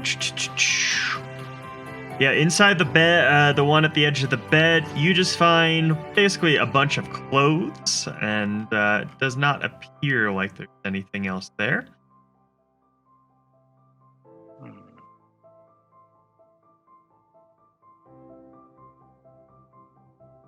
What was the last one? I mean, there was the lantern, there was a bookshelf with some books on it. Okay. Let's take a look at the books. Yeah, there's 3 books there. As you open the first, find a volume of erotic poetry, fully illustrated, of course. The second, as you open it, is a naval almanac listing the tide times for areas of the coast around Saltmarsh. Covers about 100 miles of coastline, 50 miles on either side of Saltmarsh. And then the final one is a treatise concerning the demigod Eus and its minions. Okay. And as you open the third book, there is a piece of parchment within it that on it contains some phrases in a common tongue, and then what you would probably recognize as some kind of foreign language. But the words include stop, fight, lift, and come. Seems like it's a direct translation from common tongue to a separate language. Do I know the language? Does anyone know Goblin? No. No. I'm assuming not. But yeah. Or too many Okay. goblin nobles, I'd have to say. Okay, so I take both pieces of paper, grab the candle, the candle stand and the candle, and bring it outside to tell everybody. Okay, cool. Did you grab the lantern as well? Yes. We'll just say I did. Okay. So cool. Yeah. Everybody, look what I found. Parchments detailing a simple but effective means of communication with the ship offshore. Times talking about when the shore it rises or erodes. Words fail me. But I also found a piece of paper that goes from common to goblin, and even though I can understand it, some words from common tongue like stop and go are on here. Where was that at? Inside the little room over there. Just like out? It wasn't very well hidden, but Yeah.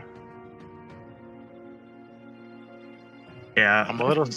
If you were to read the parchment about the signaling, you would see that it goes long, short, short, short, and then written next to it, is it safe? Then another one that says short, long, long. Everything's safe, written next to that. And then a third one that says long, long, long, ready to unload, come to the ship. Yeah, the other parchment paper. Where'd you find that one? I found it in a book detailing minions of some god. Which one? I don't know. Here It was you go. it was a book about a treaty concerning the demigod Eus and its minions. That doesn't have anything to do with the legend of the one contained in the rock, does it? No. Okay. Eus is an old god, a demon lord of the abyss. He is also known as the evil, old wicked, old one. Many orcs and goblins often are worshippers of him. But none of us know that, right? I mean, you would glance that for he would have glanced that when he scanned through the book real quick. But we could get a history check if anyone wants, or actually, I guess that would be a religion check. Anyone? I could do the can religion that. check. I got a +5 for it. That's a 22. So yeah, you would know, assuming that Fortuna explained that he found it in a book about Ius, that Ius is an evil god, a demon that has appeared to the northern barbarian tribes in the past, and is now often worshipped by the northern barbarians, goblin tribes, orc tribes, things like that. Sego may have heard of some of this from his times up in Neverwinter and fighting, what is it, the Corrupted Land or something? The plague. Plague Lands. Yeah. Okay, well, I relay this information to everyone.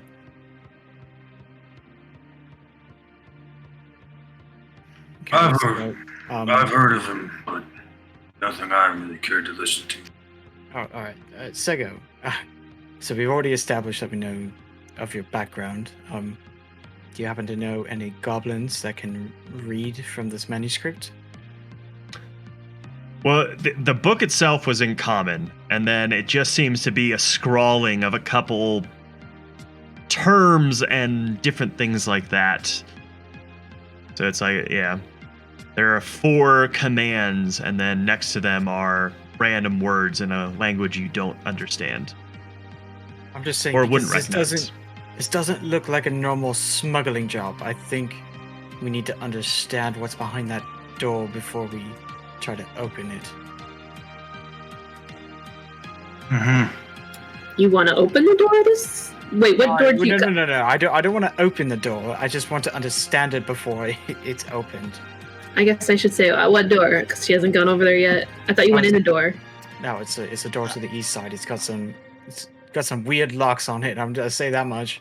It doesn't look like a normal door that you would house your produce in. Well, we can ask Mr. Unconscious when he's up. I feel like you'll have some information for us, and feel pretty confident I can get him to talk. Yeah, I mean, say, you guys are probably buddies. I should say though that this lighting method and with the lantern and things, we might have to do this later, so we should probably memorize it. But It's just for smuggling. you've got a piece of paper, has it written down. True. Well, I don't think he's waking up anytime soon. I kind of went all out on his head. Right. Well, I'm gonna go look around. You said there's chests at the foot of the beds? Yep. If you were trying to open any of them, they would.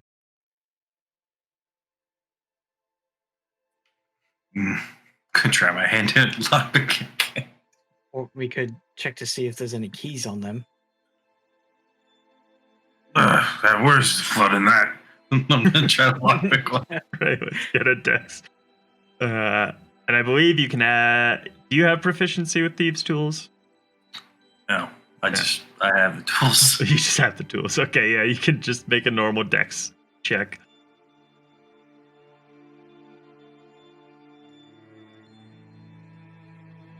11. Oh yeah, you there's a reason you're a thug.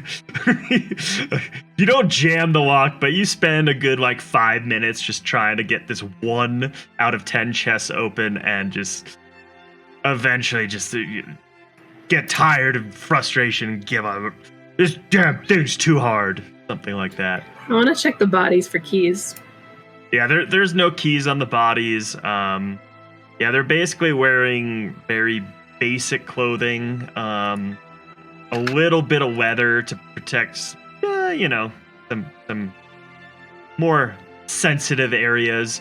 But other than that, they're wearing ragged clothing, rather ragged leathers, and they do have 2 short swords apiece on them. And that's it. No vials, nothing like that. Let's get an investigation check. I will help.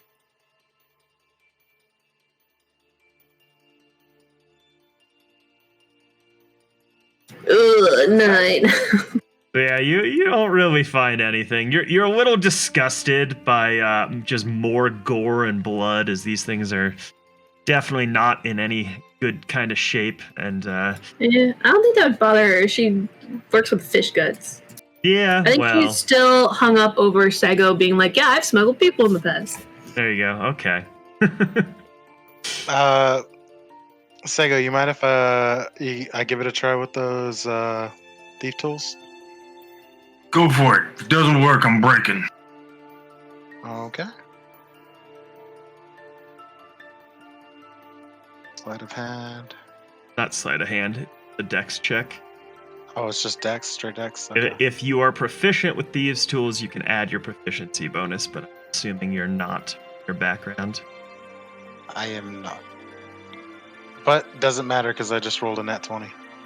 Okay, so yeah, nat 20, you kind of like walk up to Sego, like, can I give that a try? He's like grudgingly hands you over the tools, and the first like 3 seconds of messing, the lock clicks and it pops open. It's because my hands are too big.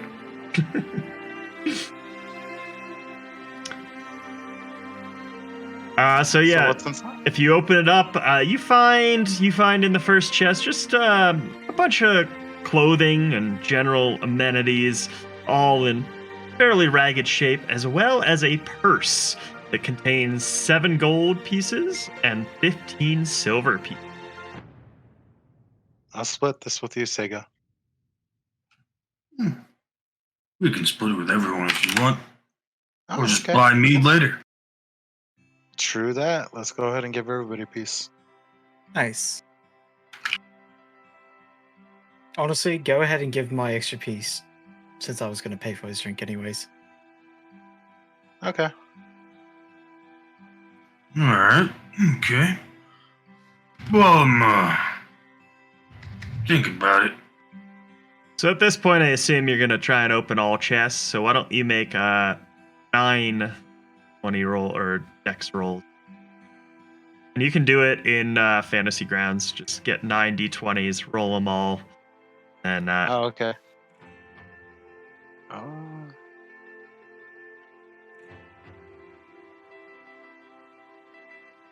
Oops. go to 5. Here, I'll just. That's it. Boom. All right. And what is your modifier? +4. Okay, so you get one.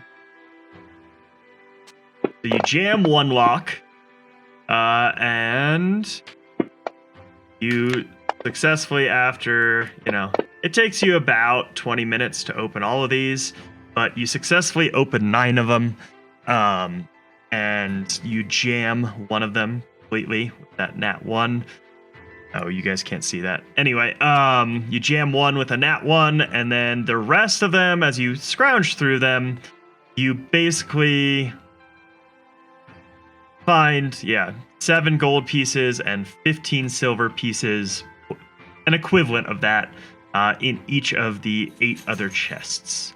Let me grab a calculator here. That's actually a lot of money. Yeah. That's a lot of meat, huh? 7 times 9. So you got 63 gold pieces from these. And 9, 135 silver pieces. Yeah, and for you guys, this you feel like you're rich right now. You guys have been working, you're working. Sego's working 2 jobs. He does some smuggling, grunt work at night for a little bit of coin. You're working on the boat during the day. You guys are at this point just kind of hustling, trying to make your way in the world. So yeah, you guys have just found, that's a significant amount of gold. I'm kind of curious, what has anyone done out? How much is 1 gold in D&D in USD?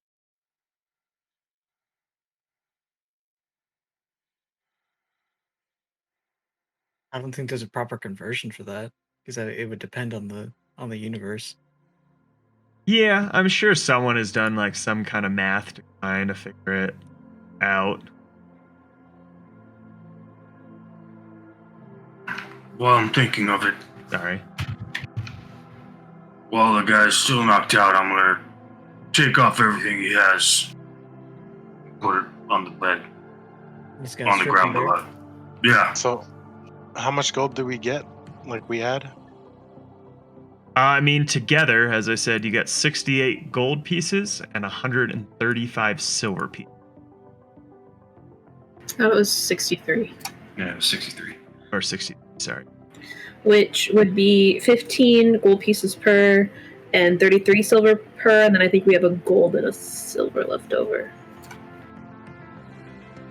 More meat for Sego? Or I'm not. You don't look like the kind of person right now to give Sego some more money. Yeah, Sego can rot in whatever prison he's gonna end up in. But what's up to you guys? Damn, Lana. So, Well, I don't think we should anchor the man while we're down here in this cell. Nah. So, can we When It's- was the last time you smuggled a person? It's been a while. How old are you? Oh shit. That's a good question. I think you said you were I like got- mid-20s. So. Yeah, I think she's 26. My guy's like 45 or something like that. You would have been.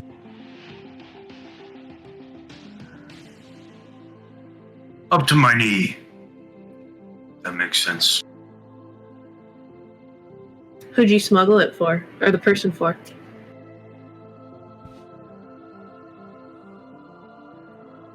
I can't say the name. But I will say it was to get him out of a situation. So you didn't work to smuggle people into the slave trade? Not really my thing.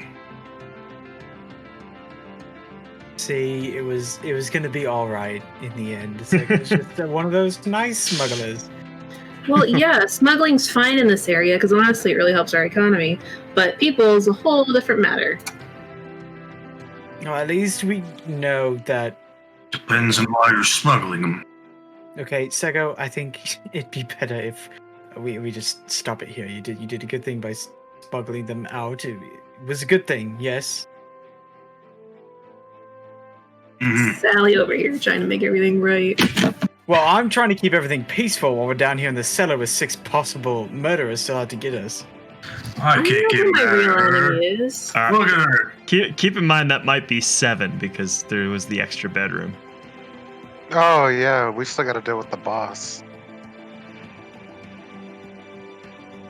Okay, well, On my And- next day off, I want to go lifting weights.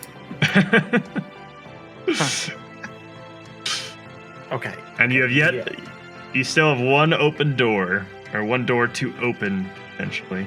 Should we go where that guy was running to? Over in the west? I think so. We should at least try it out. I think that'll be the best Because idea. a danger door doesn't sound very fun. No, not really. Do you guys want to do a rest first, though, just in case? That's so much waiting. Well, if we take a short rest, then he might wake up in time because a short rest is about 4 hours. You guys can go look and I'll watch them. 7 bandits Just might look. also come back. Yeah, I want to go look. Yeah, okay, let's go look then. Where do you want to go? The trapdoor. Okay. Yeah, if you guys head upstairs to the trapdoor, find yourself in a very familiar room. Upstairs, the first door here. This is where we found Ned. Not where you found Ned. I would assume it's the room that we're. Yeah, it was the room on the far left. First floor. Okay. Mm, The one that was bare. Yeah, more or less bare. It was the living room that led out to the small patio. Correct. Where we failed our perception or investigation checks. yeah. Okay. So there's Quite like possible. nothing else here, right? There's no other doors. There's no other exits. Do you want to do an investigation check? I'm gonna try. Okay. It's worked out so well so far. I will help you. At this point, you're not currently frightened anymore. 17. Let's see. Or anything?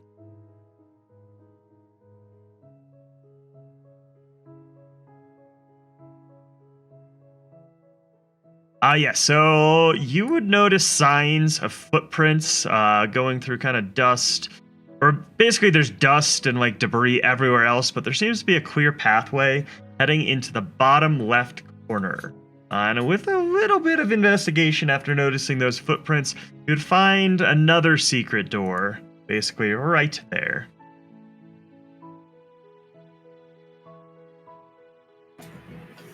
Is anybody good at checking for traps or anything? I have no idea where we're at. So if you're still on the cellar map here, the bottom left corner. Oh, the room over there. Okay. Does it open when I get near it, or is it solid? It's solid, but as I said, there's a latch there that you see that you could open it. You I'm want not me the to other. check? I'm gonna be like, guys, there's a secret. There's a door. I don't. Could be trapped. I don't know. Maybe not. Maybe it's a quick getaway.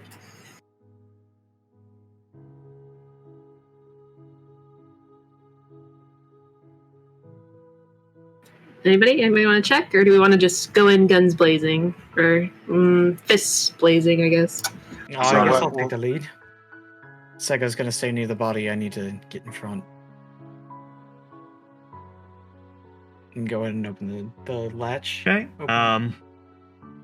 So as you come through, you come into what is no longer something that has been built. This is more of a natural cavern. The rock, it's like hewn rock. Blank on the term there, but like basically natural rock walls. And there are some rough cut stairs mixed with kind of ramp like material. It descends down further in. And you can hear the sounds of water kind of dripping, and you smell mildew and dampness from further in. I peek my head back into the main room and I ask Sego, is it just a myth, or do smuggler dens actually happen in caves? Kind of shrugs. Some do. Just happen to be where they be. Okay, because I found a cave, so...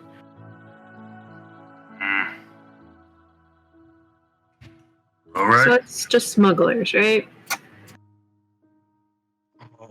Does it look like they're smuggling people, or is it like if we found anything to give us a clue of what they're smuggling? I mean, there is a big scary door on the other side. I can't really smuggle Yeah. whatever's in there. I mean, so far, the only you found what clearly looked like living quarters. Found the room that has the danger sign on it, and now you see some kind of tunnel descending into what is obviously a very damp, dark tunnel. So maybe I'm wrong, and maybe you guys don't agree with me. That's fine. But if we took this back to what's her name on the council? Oh, right. I forget the human. I think. It is Ada. Ada Olin, We your took- friend, has hired you. Her husband has hired you all on her fishing ship. So, Borna, you would actually know her kind of personally. The rest of you have not really been around long enough, but you would know of her and her husband as their fishing fleet is the ones that hired you guys out. If we take this back to Ada, like the information, I mean, like I said, smuggling's not really that bad as long as it's not people, because it really does help Saltmarsh. So she know what best to do with this. I'm inclined to just let them do their thing. I know we kind of killed a couple of them, and they probably won't be happy, so maybe we either take this guy with us or wake him up real fast, talk to him, and get the heck out of here. I don't want to go to the danger door. And keep in mind, you've killed 3 of them and knocked another one unconscious. We thought it was haunted house, okay? That was before. Things changed. Hey, Maybe we should leave a note. We're sorry. we should stay around though to question the man before we head off. Sorry, we killed your friends. We're just gonna go report you to the police. We thought they were possessed. Snitches get stitches, bro. And Edith might not even report these people. Like I said, she's pretty much all for whatever's going to be for the good of Saltmarsh. So, I mean, if we report it to what's his name? Oh, dude, these guys are fucked. But I can't remember the guy's name who's all about the military and. Yeah, I mean, you guys would not personally know most of the other council members. You've probably heard of them, but yeah, the council members are a little outside of your regular group of people. Yeah, that's what she said. She's like, I don't know him, but I've heard stories, and he's a real hard ass, so. But I am not the only person here, so whatever you guys want to do. I think we should wait around and question the smuggler when he wakes up. Is there like water? Can we speed this up a bit? I guess I could heal him. You'd heal him. That would wake him up instantly. Alright, we don't think we're gonna fight much more, do we? I could heal him. I'm gonna go ahead and use my bonus. The healing light. Okay. So yeah, I mean, any amount of damage healed. Yeah, so I'm just gonna say I used it. You kind of wake up and you're like, oh, bloody hell. What the? Oh, I can't move. Who the fuck are you guys? I'm gonna put my finger on his face. Shh. He just like looks at you with like puppy dog eyes, just like, oh, like looking at this massive, like 7-foot tall half orc. I'm just gonna grab a chair and sit down next to him. I'm just gonna kind of mess with my hand axe. I have some questions for you, and I want you to answer them. He just kind of nods, like very vigorously. What are you doing here? I mean, we're smuggling, of course. What? Oh, odds and ends, brandy, fine linen.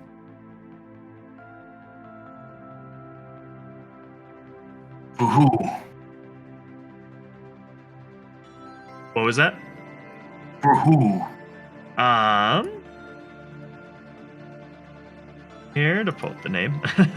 I mean, Sanballat, you know, the magician. And Sego, you would actually recognize that name as of having done some work every once in a while. I know who you speak of. Do you know what's in that room over there? I kind of point the axe at the door. It says danger. He goes, I mean, nothing that I know of. It's the door and the sign have been there before we got here. We did not care to check.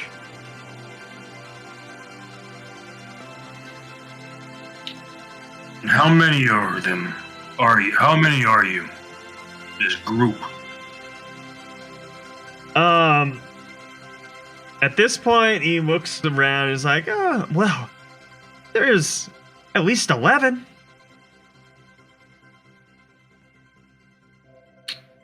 And where did they go? I mean, some of them might be on the boat. Or, I don't know. I'm just tasked with watching the area, keeping it secure.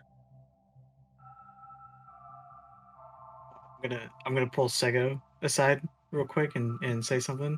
I'm gonna put a gag in the guy's mouth. All right. Wait, Sego. Sego. Okay, so I found the cave, right? You talk to the guy. He says there's about 11 other guys. We can safely say there's like 7 or 8 of them. This house is right over a cliff. I think the cave might go down to the beachhead, and the ship is down there. Mm-hmm. Also, Probably. I think he's lying about what he knows about the door. I got no proof, but there's no way that smugglers would be this careless to go in a place that has big words "danger" written on the door. Yeah. Let me ask him again. Okay. I go back over to Go, him. buddy. I get my bigger axe out. And I take his gag out. The door. You sure you don't know anything about it? And I kind of just run the blade along his cheek, down his arm. Let's get an intimidation check.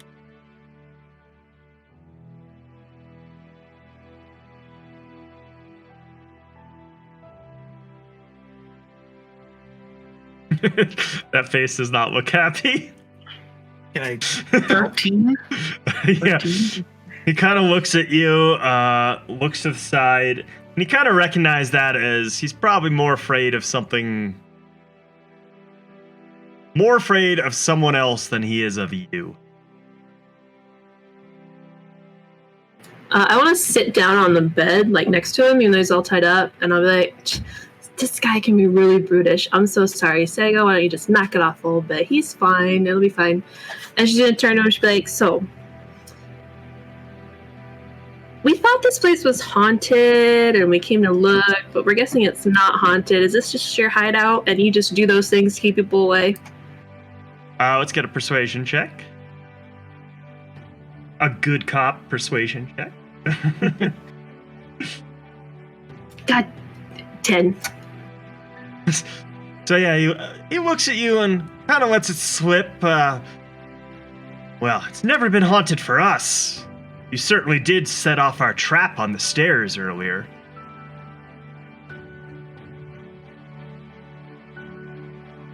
Nice. Awesome. Have you ever smuggled people?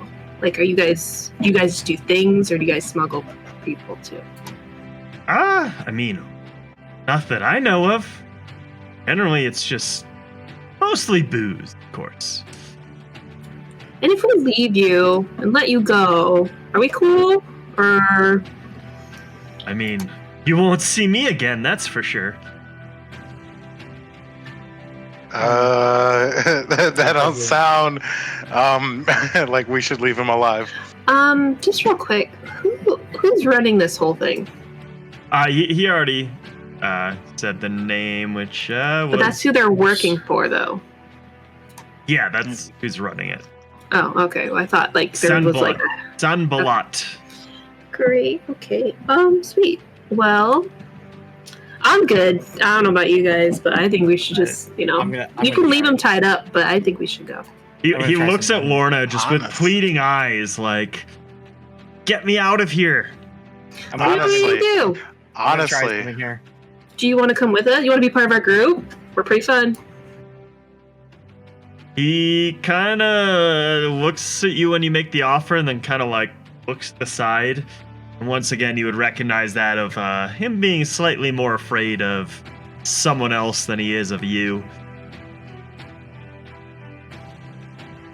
Would I know who this wizard is? No, you would have no idea. Sego's the only one that would recognize him. And Okay, you would but recognize him just from the inner circle of the thieves and smugglers as a very up-and-coming person, someone new to the area. Sego has done a little bit of thug work for him, but never entered an inner circle. See. So I know it's gonna sound cold, but never leave a loose end. Okay, well, let me get some information out of him real quick. I think I might have something here. Okay. While you're doing that, for tonight, you should totally copy all that stuff what we found, so we can put it back. Definitely. Okay. So you murdered people, but you're gonna put the books and notes. We don't want them to know we were here. And then we. What about the murdered people full of? Oh, sorry, I don't. We're gonna take them with us. I mean, and then I've got fish oil. It completely tracks our story of we just thought it was haunted. Okay, we killed because we thought they were possessed. Okay. Okay, well, I'm gonna sit right next to the guy himself and I go, all my life, I have dealt with many a wizards. This shit, right through that door, has something to do with the wizard. Wizards always have something going on. There's always something magical they want to dig their hands into because they want to research it because they're all smart. So, if you tell me as much as you know from that door, we will let you live and let you go. Get a persuasion check. Can I help him by kind of pushing the axe up against his neck? That would be intimidation, and definitely not. That would not help at all. That would be the opposite. I did not take a very aggressive approach, so that would not be intimidation. And correct me if I'm wrong, but I believe in order to actually assist someone with a skill, you have to be what is it? Proficient? Proficient in it. Would I be considered proficient in it? Do you have proficiency in persuasion? Yes. On +6. Not about the plus, it's whether you have a black dot. Which you do, yeah, yes. I do. He would have to have +6 there. Yeah, most likely. So, can he help me here? Yeah. He Okay. can strum his viol or like click his viol a little just to like amplify certain things you say. Okay, double rolling here. That's a 6. Oh, that's an 18. I got a dirty 20. So yeah, he looks at you and goes, well, I mean, no one has even touched that door since I've been here. And Wizard's been in and out. I mean, something must have happened before I got here. Don't know anything, and there's no rumors. Just saying the wizard knows what's through that door because he's been through it and back out. I've never seen him go in or out. He's nodding over at the other door where the wizard lives. Like, he's been by it many times, and no rumors, no tales. Just leave it be. We have more important things to worry about. And he kind of like nods at the foot lockers where you guys pulled all his gold. Right, yes, gold, of course. Hold on a second. I go over to the door and I want to investigate to see if it's been tampered with. Oh my gosh, can you just leave it alone? Do you really have to know what's behind it? I've known wizards all my life. There's something going on here. And out of yeah, and you're probably gonna die because of it. Yeah, all of Saltmarsh could be in danger because of it. If no one's gone in there. You know what? Fine. I'm just not going to investigate it. We're not going to figure out whether or not someone's touched it. I mean, to be fair, the last few times you investigated something, someone's almost died. Just one person. Fortuna has a point. Specifically a certain changeling bard that has almost died. Plus, I'm not gonna lie, I know this is gonna eat you, like, from the inside, because you're gonna be like, I don't know what's behind that door, and I'd love that for you. Oh my god. Me, I could care less. Like, I've got all my information. They're not smuggling people. I say we go. But I guess we're not going to waste any more time. Yeah.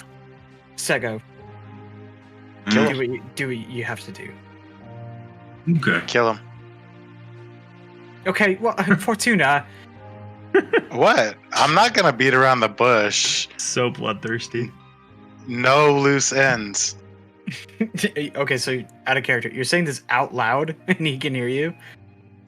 I don't care. He's literally just like staring at Lorna with these puppy dog eyes, like. I can see it now. Shaking his Child of famous adventures, bloodthirsty killer.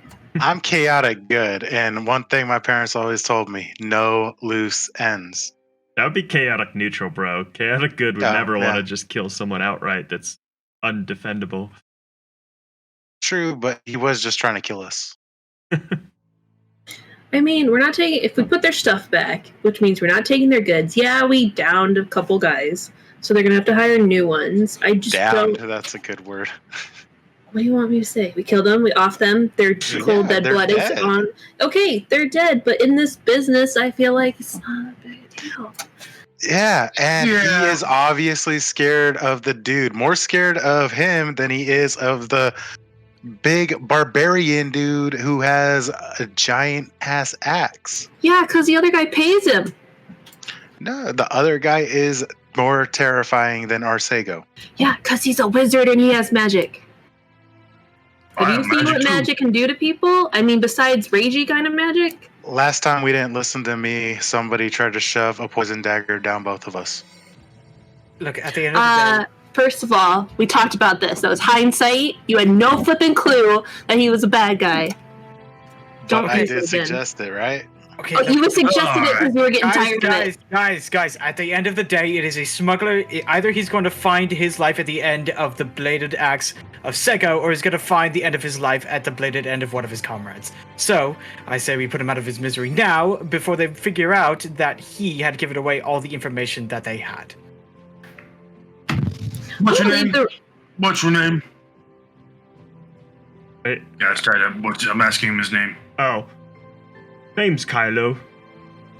Mm-hmm. I'm gonna leave the room so I have deniability, plausible deniability. I'm going to leave too. Mm-hmm. I mean, we already killed people. Might as well just make sure nobody else knows. Fortuna, grab what you found. Alright, I gotta copy it down. I'm gonna go back to the room. I'm gonna put the gag in his mouth.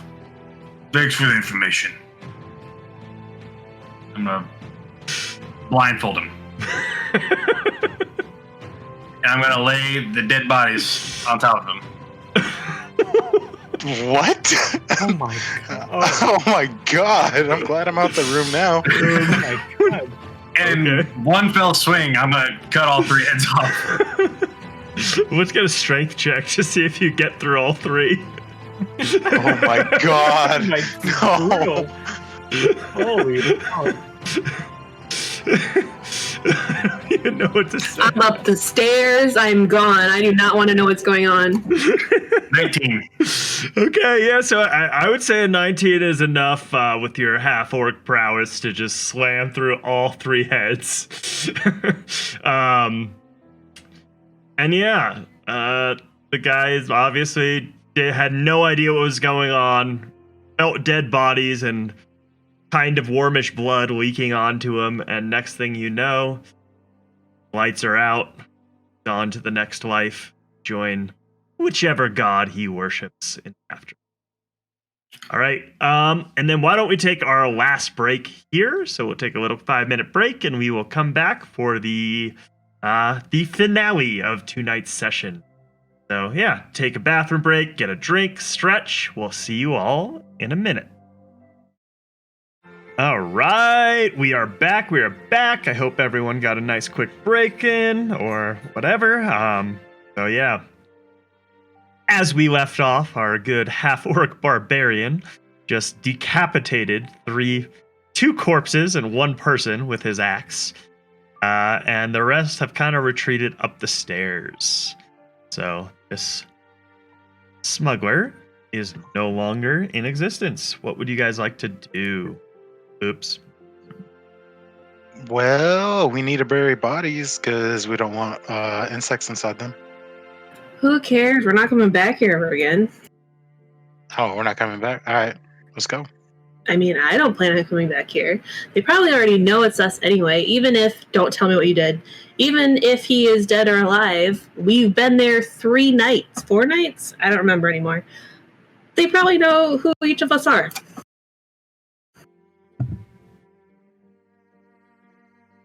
So we're probably going to want to watch our backs for a long time. I don't think we have to worry about it. Well, we did take their gold. Plus that cackling from behind the... I'm assuming that was coming from the door. So we might want to just stay away from this place for ever. Ever sounds good. I mean, unless, like, the wizard did it, like, made that noise. Very weird wizard, I'm not gonna lie. It's a wizard that smuggles. It's already weird.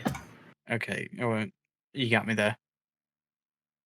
Well, we got nothing else to do here. I mean, I think it'd just be right to take the dead body of our plate-wearing friend over here back to Crag, so... Alright, we can take him. I say we leave Ned, though. I'll carry him. That's, Yeah, Ned's gonna be a little hard to explain, like, he's in 2 pieces, so... I'm not carrying that. You could stay. So as you go to pick up the plate-wearing individual, you just kind of like, as you pull him to put him over your shoulder, his like hips just like kind of fall off and the decaying body just like rips in half. I no longer want to carry him. Oh, okay. Look, Sego. All right. I'll carry the bottom half. All right. I'll get my hands dirty. I'll carry the bottom half. You just carry the top half. Okay. I got a little respect for you today. I'll do it. Okay. I appreciate it. I really do. I'll carry the lower half. I continue carrying. So I assume you guys are now headed back to Saltmarsh. Yes. I think it's a high time we head back. All right. We need to find Craig. What time would it be? We didn't take that short rest, so it's like the evening, maybe? Yeah, at this point, between everything, the battle, the interrogation, the searching, probably mid-afternoon. Wow, that was a productive day. Okay, well, I guess we go to Craig with the two Pretty halves good of day overall. Well, actually, maybe me and Sego should probably head up to the graveyard and then someone go tell Craig that they need him at the graveyard. 'Cause I mean- don't I think- can do it. He's probably heading to the graveyard shortly, because remember last time you headed to the library shortly after 5 p.m. and he was no longer there. Right, because me and Sego, it's probably not a good idea to walk through town with two halves of a dead body. So we're probably gonna have to take the long way around. That or cover it. Could we have just grabbed a bed sheet? Can we Could just have. Are you going? Yeah, no. No, you know what? I didn't do that. Just- Wait, let me see what I have. I might have something. I probably have a bed. No, okay. So, Fortuna, as long as you can Preston my bedroll after this, I'm gonna cover the body in a bedroll. You know, I have a net, and I know that Oh, Fortuna has that oil that smells like fish. Would that be enough to confuse people? Maybe. It might just be a regular day. Yeah, it might just be a regular day. Yeah. I mean, pretty sure even through a I net, mean- you're gonna see like a face and a hand and things like that. I mean, Okay, it's not uncommon for me to have my net with me, but yeah, I don't know. I don't think besides a rope, I don't really have anything to wrap something in. okay, I think it's best if we just stuff them in my bedroll and then pretend like we're not carrying a body. Okay. Okay. So yeah, as you guys walk up to the gates of the town from the south, there's two guards standing outside. They would recognize you from a distance, and they kind of like wave their spears at and like a fellow nod of hello. What would you like to do? I'm just gonna nod at them and keep walking. Okay, so have you guys officially decided to put this in the nets, or what are you doing here? No, I'm just gonna straight up be like, "You're never gonna believe what we just found at the haunted place," and I'm just gonna be like, "See, like, don't go there. There were so many bugs, and this guy. We're gonna take him to Craig." They kind of look at you like super confused as to why you're carrying like a rotted out corpse, but they kind of just like stand back and let you pass. All right, I was expecting guards to just let us by with a dead body. Well, It's I a mean, fresh one, yeah, it's so not it's a like fresh we did it. body, so they're kind of like just super confused, and they're like looking at each other, and then like kind of making some hand signals, like, should we go with them? They're like pointing at each other, making like a hand signal, like go this way, like super confused. Do you guys have something we could put it in or like wrap it in so other people don't get like icked out by it? They're like, oh, well, don't know what to say there. Why don't you just hide it over here? And they like kind of point to the bushes just behind the gate. I'll go get Crag and see what happens. That's fine, because honestly, that's where it was going anyway. Just watch out for bugs. They nod like, yes. They say, we'll get Crag. He'll take it from here. Great. Now, we don't have to do it, so what do we want to do, guys? I take the shield I picked up off his body and I lay it. After the guards leave, I'm going to say, I don't think they're getting Crag. See, this is the problem with you, Austin. You're too afraid of, like, authority and all that kind of thing. I think if you remember from yesterday, we thought that there was a scared merchant and he happened to stab you in the back. Oh my gosh. So you Bumping you think to the ground. everybody we come across now is going to be some undercover agent of somebody else? Look, I'm not saying we run. I'm just saying let's keep a lookout to see if it's actually Crag that's coming with them. You know what? You can be paranoid and stay here. I'm going to leave because I'm pretty sure it'll be Craig. I think it's a good idea for you to leave while they know that we were carrying a dead body. You really want to wait here till Craig gets here? Yep, I'm going to get ale. Yeah, see, Sego needs his ale. You're going to deprive Sego of his ale? We have mean, to make sure that Austin, the Austin. body gets buried. Austin, we already did what we did. We brought the body back and we gave it to him. Let's go get some meat. Let's go get some food. You know what, Austin? If it'll make you feel better, fine. I'll wait here with you. If you guys want to go, you can go. You're such a buzzkill. Can you guys bring me something? Bring me No. Yeah, I'll make sure there's something for you. Okay, Austin? Okay. Yeah, I'll catch up with you guys later. I mean, the inn is just right up the road. I could see it. So I mean, we're just waiting here until Crag gets here. I sit down on the side of the road and just start picking at my nails. So do you guys want us to order you meals, or do you just want to wait till you get there? Just ask them to make it in about 30. Ilana? I'll get it when I get there. Alrighty. Peace. Let's go, Sego. Mm-hmm.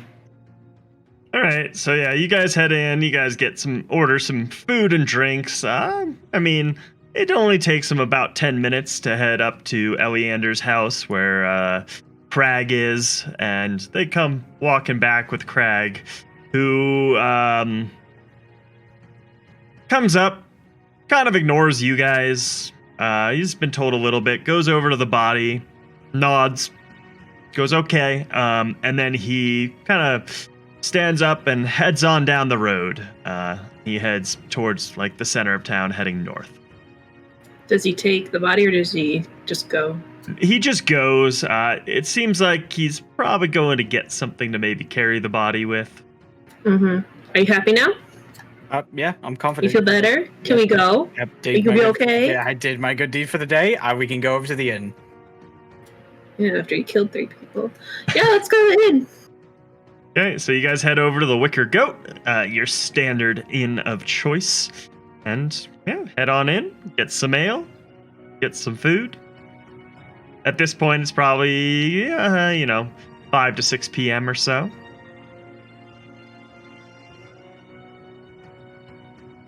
There's nothing else to do except for hang around and chit chat about what happened. Drink. Yeah. We can drink. You know what? I mean, do you really want to talk about what happened? Every time we talk, we start arguing, so let's just chill, right? This is the perfect time to talk about it because we're all drinking, and it's going to be even better of a conversation. I'm just gonna say I'm pretty sure I've got some time on all of you. Experience more things. Not all of them good. That's it. Sego, I know we just learned that you're a smuggler. Obviously haven't smuggled people into the slave trade, so we made sure that one was out of the... Okay, so, alright. So, I understand that you're a smuggler. Okay. So, you did not kill us at any point during that entire interaction, so I'm safe to say that you're good in my books. I don't care. That's all I'm gonna say. I don't care. Mm-hmm. I'm just gonna like raise my mug and be like, Tsego, one of the strongest people I've ever met in my life, and probably the most fashionable too. And I'll just drink my. Kind of like confused. Raise his mug. You said you really like your bear cloak. I'm trying to. I do like my bear cloak. This That's what I'm is saying. That is fashion. special. It's a chance for you to cheers and drink, Sego. You should be all about it. Raising my mug, confused and excited at the same time. I'm gonna ignore the fact that she never compliments my attire and raise a mug for Sego as well. What is your attire? Normally, when I am not wearing my armor, it's just like a. I want to say like a type of like tuxedo vest sort of deal. I think it highly depends. At this point, you don't have a lot of money, Austin. You've been out of your parents' care. You've earned a little bit mercenarying. I mean, you're working on a fishing boat for some side money. You don't have fancy clothes. Yeah, not super fancy, but I mean, I'm just metagaming here because as noble, you start out with fancy clothing. I'm just trying to make it less fancy. But at this point, I mean, you left with your fancy clothing. You were part of a mercenary gang. Then you ended up here. You've kind of been taken in by, what's his name? The Lord. So you'd have some nicer clothes, but he's not giving you super fine stuff. Yeah, and I mean, this is again metagaming, but you haven't earned a cheers yet in her mind. You gotta earn it. I know this is just my character. Yeah. So she's just like she'll just be like all about Sego for tonight, just because she pretty much knows, judging by your face, that it's pissing you off. And she's loving it. And she's loving it. Yeah. Yeah, I raised my my meat as well. I don't normally drink ale, but tonight for you, Sego, I'm gonna get fucking hammered. We're getting the fancy drinks. Woo! Let's get drunk. All right, so yeah, you guys drink the night away. As you said, you get some of the fancier stuff. Sego orders a bottle of wine, which is unusual for him, but it seemed fancy at the time. So all in all, it'll take you each for a night of fancy drinks and eating and getting smashed drunk. It'll be about a gold piece each. Sego, Chevrolet 82. I can't believe you. Is that a foreign language? I don't know. It sounds nice. It's a wine. It's a really nice wine. Okay, that's gonna Oh. cost us quite a bit. But I mean, I'm down. We stole this money, so it doesn't matter. But it's okay. Reclaimed. Yes. To reclaimed money, and I hold up a glass of wine. All right, so yeah, you guys get absolutely trashed. Sego wakes up in a gutter somewhere. Austin somehow makes it back to his lord's house, but ends up puking everywhere, making a fool of himself. Lorna's a little more standoffish, right? Doesn't quite imbibe quite as much. Has a blast of a time, but is the voice of reason for the group. And Fortuna is the wild card. Goes in and out, and Fortuna, let's get a constitution check from you. Oh, okay, cool.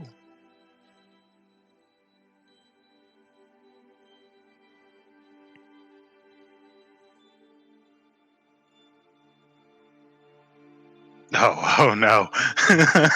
What was that? 6. So yeah, Fortuna learns she can't hold her liquor and ends up in the same gutter as Sego. I just have a feeling like at one point Lorna was trying to get them all to their places, but she kept losing track of them. Yeah. So she could only help out like Austin. She got him to it, but she couldn't keep track of the other that was two. the important one. But Fortuna ends up in the same gutter. Sego passed out on top of her, but they're head to toe. So like big spoon, little spoon? No, like head to toe. like if the spoons were flipped opposite and just like trying to mash together in the worst way possible. Okay. Who am I doing that with? With Sego in a gutter. Oh. Please tell me people find them like that. I mean, people see them, but they don't want anything to do with this and just like walk by on the street. But yeah, you guys wake up groggily the next morning. Is it a working day? No, this is your second day off. Nice. We're responsible. I'm gonna try to It's lucky how find. that worked out. Sounds like real life. I'm gonna try to find Sego and Fortuna. Yeah, so I mean, as I said, you imbibed, but a lot less than the rest. So like you're wandering back down the path. You cross over the one bridge in town, and just as you cross over, you see like off in the gutter, these two passed out with Fortuna's feet basically like right at Sego's neck, and then Sego's feet are like in Fortuna's mouth almost. And Sego's just like, God. yeah, slightly on top of each other. They're passed out. They're not even waking up. And that like people are literally like walking across the bridge, seeing them, and then like doing a circle around them. Oh my God. Glancing, I'm like, what the fuck is going on here? Like my brain is trying to figure out how this happened, like how this just, and I'm just like, okay. And then I just start shaking them both awake. Yeah, so go ahead, guys. Oh Sego, my God. Fortuna, get up. I'm never drinking again. Yeah, it's probably a good idea. She clearly can't hold her liquor. I would my just, God. wait, who's on top? Sego, barely. It's Sego, kind of like a roll. weird mashup. Can you just like roll to your left? Trust me, you don't want to just get up, just roll to your left.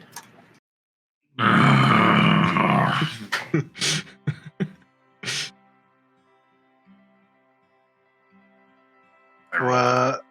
Did I just? Am I waking up next to Sego? I don't know. Are you? I'm asking. Yeah, you guys are side by side Yeah, now. you're side by side. Are you waking up? What are you doing? I'm definitely up now. Did you guys have Okay. fun? I don't know, and I'm scared to ask. What did I order? Stuff, a lot of it.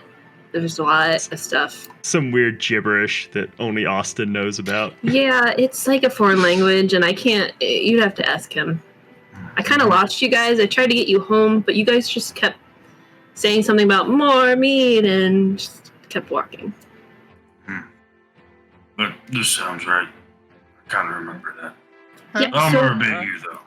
so we're like, we're outside. You guys know that we're outside? Have you noticed that yet? I could do now. Feel the air. That's good. Should we get you guys somewhere else? Or ale. I mean, it couldn't hurt at this point. More meat sounds good. What was the Hair word of the again? dog. What was that? Let's The inn you guys were at last night was the Wicker Goat. let's I go mean- ahead and use some Prestons and go get drunk again. Well, I'm not with you guys. Most likely Yeah, what I'm doing is Austin is still passed out. The servants are in his bedroom cleaning up his puke. Oh my God. No, I think he woke up in the morning because I'm gonna metagame here. My character doesn't like people doing things for him, Okay. so he probably gets up and cleans it himself. He's probably nursing his massive headache with like some like fancy bread or some shit, but he's just in his room. Okay. Probably doesn't Yeah. want. Yeah. I feel like we all meet there anyway, like at the inn. I mean, Like, yeah, all the inn is your standard breakfast place, right? You guys have been meeting there for breakfast before going fishing most mornings. So And so I just look up at the clock and I'm like, oh, fuck. Fine. Well, I can't wear this as I look over at my clothes and it's just completely drenched. So I'll just like put on like some very basic garments and go to the inn. all right. So cool. I mean, we're basically at time here, so I feel like you guys all hold on. My audio is being weird today. Cutting out. All right, someone say something. Hello. Oh, okay. I can hear again. I don't know why my audio is being weird. But yeah, anyway, we're basically at the end of the session here, so why don't we call it quits for the night? Yeah, we will resume next session with you guys all hungover at the inn after discovering the smugglers at the bottom of the haunted mansion, and we will go from there. Why don't we go around the horn and everyone can give a quick description of who they are, what their character is, and a quick goodbye. Lorna. Hi, I'm Jorah. I play Lorna. I guess the voice of reason for this party. You basically will see me in chat for a lot of like AOC players. Yeah, that's pretty much it. Okay, Sego. I'm Segomod, playing a half-orc barbarian. You can find me on Twitch at Segomod. Basically any other form of social media except Twitter, be Segomod2, which I don't really use too much. And I plan to stream Ashes Creation. Been back in the game and following it for a long time. Cool, Austin. I am Iskaruth. I play Austin, the alternative voice of reason for the group. And I'm around AOC communities a lot. I am the editor for Simurg. You can find him at SIMURGH at Twitch. That's it. That's all I do. Cool, and Fortuna. Hey, I'm the wild card. No loose ends. Also known as Touch of Heavens. I've seen a lot of you. Hi. Cool. Cheers. And yeah, I'm going to take a quick break. I will be back playing some Diablo 2. I think tonight we're going to try and dive into some Ubers, do some of the Uber bosses, then Uber Tristram, and maybe Diablo clones. So some of the endgame Diablo 2 stuff. But anyway, I appreciate you all hanging out with us, all the viewers, all the players. Thank you so much. I had a lot of fun tonight. I hope you did as well. And we will hopefully see you next week. See you all soon.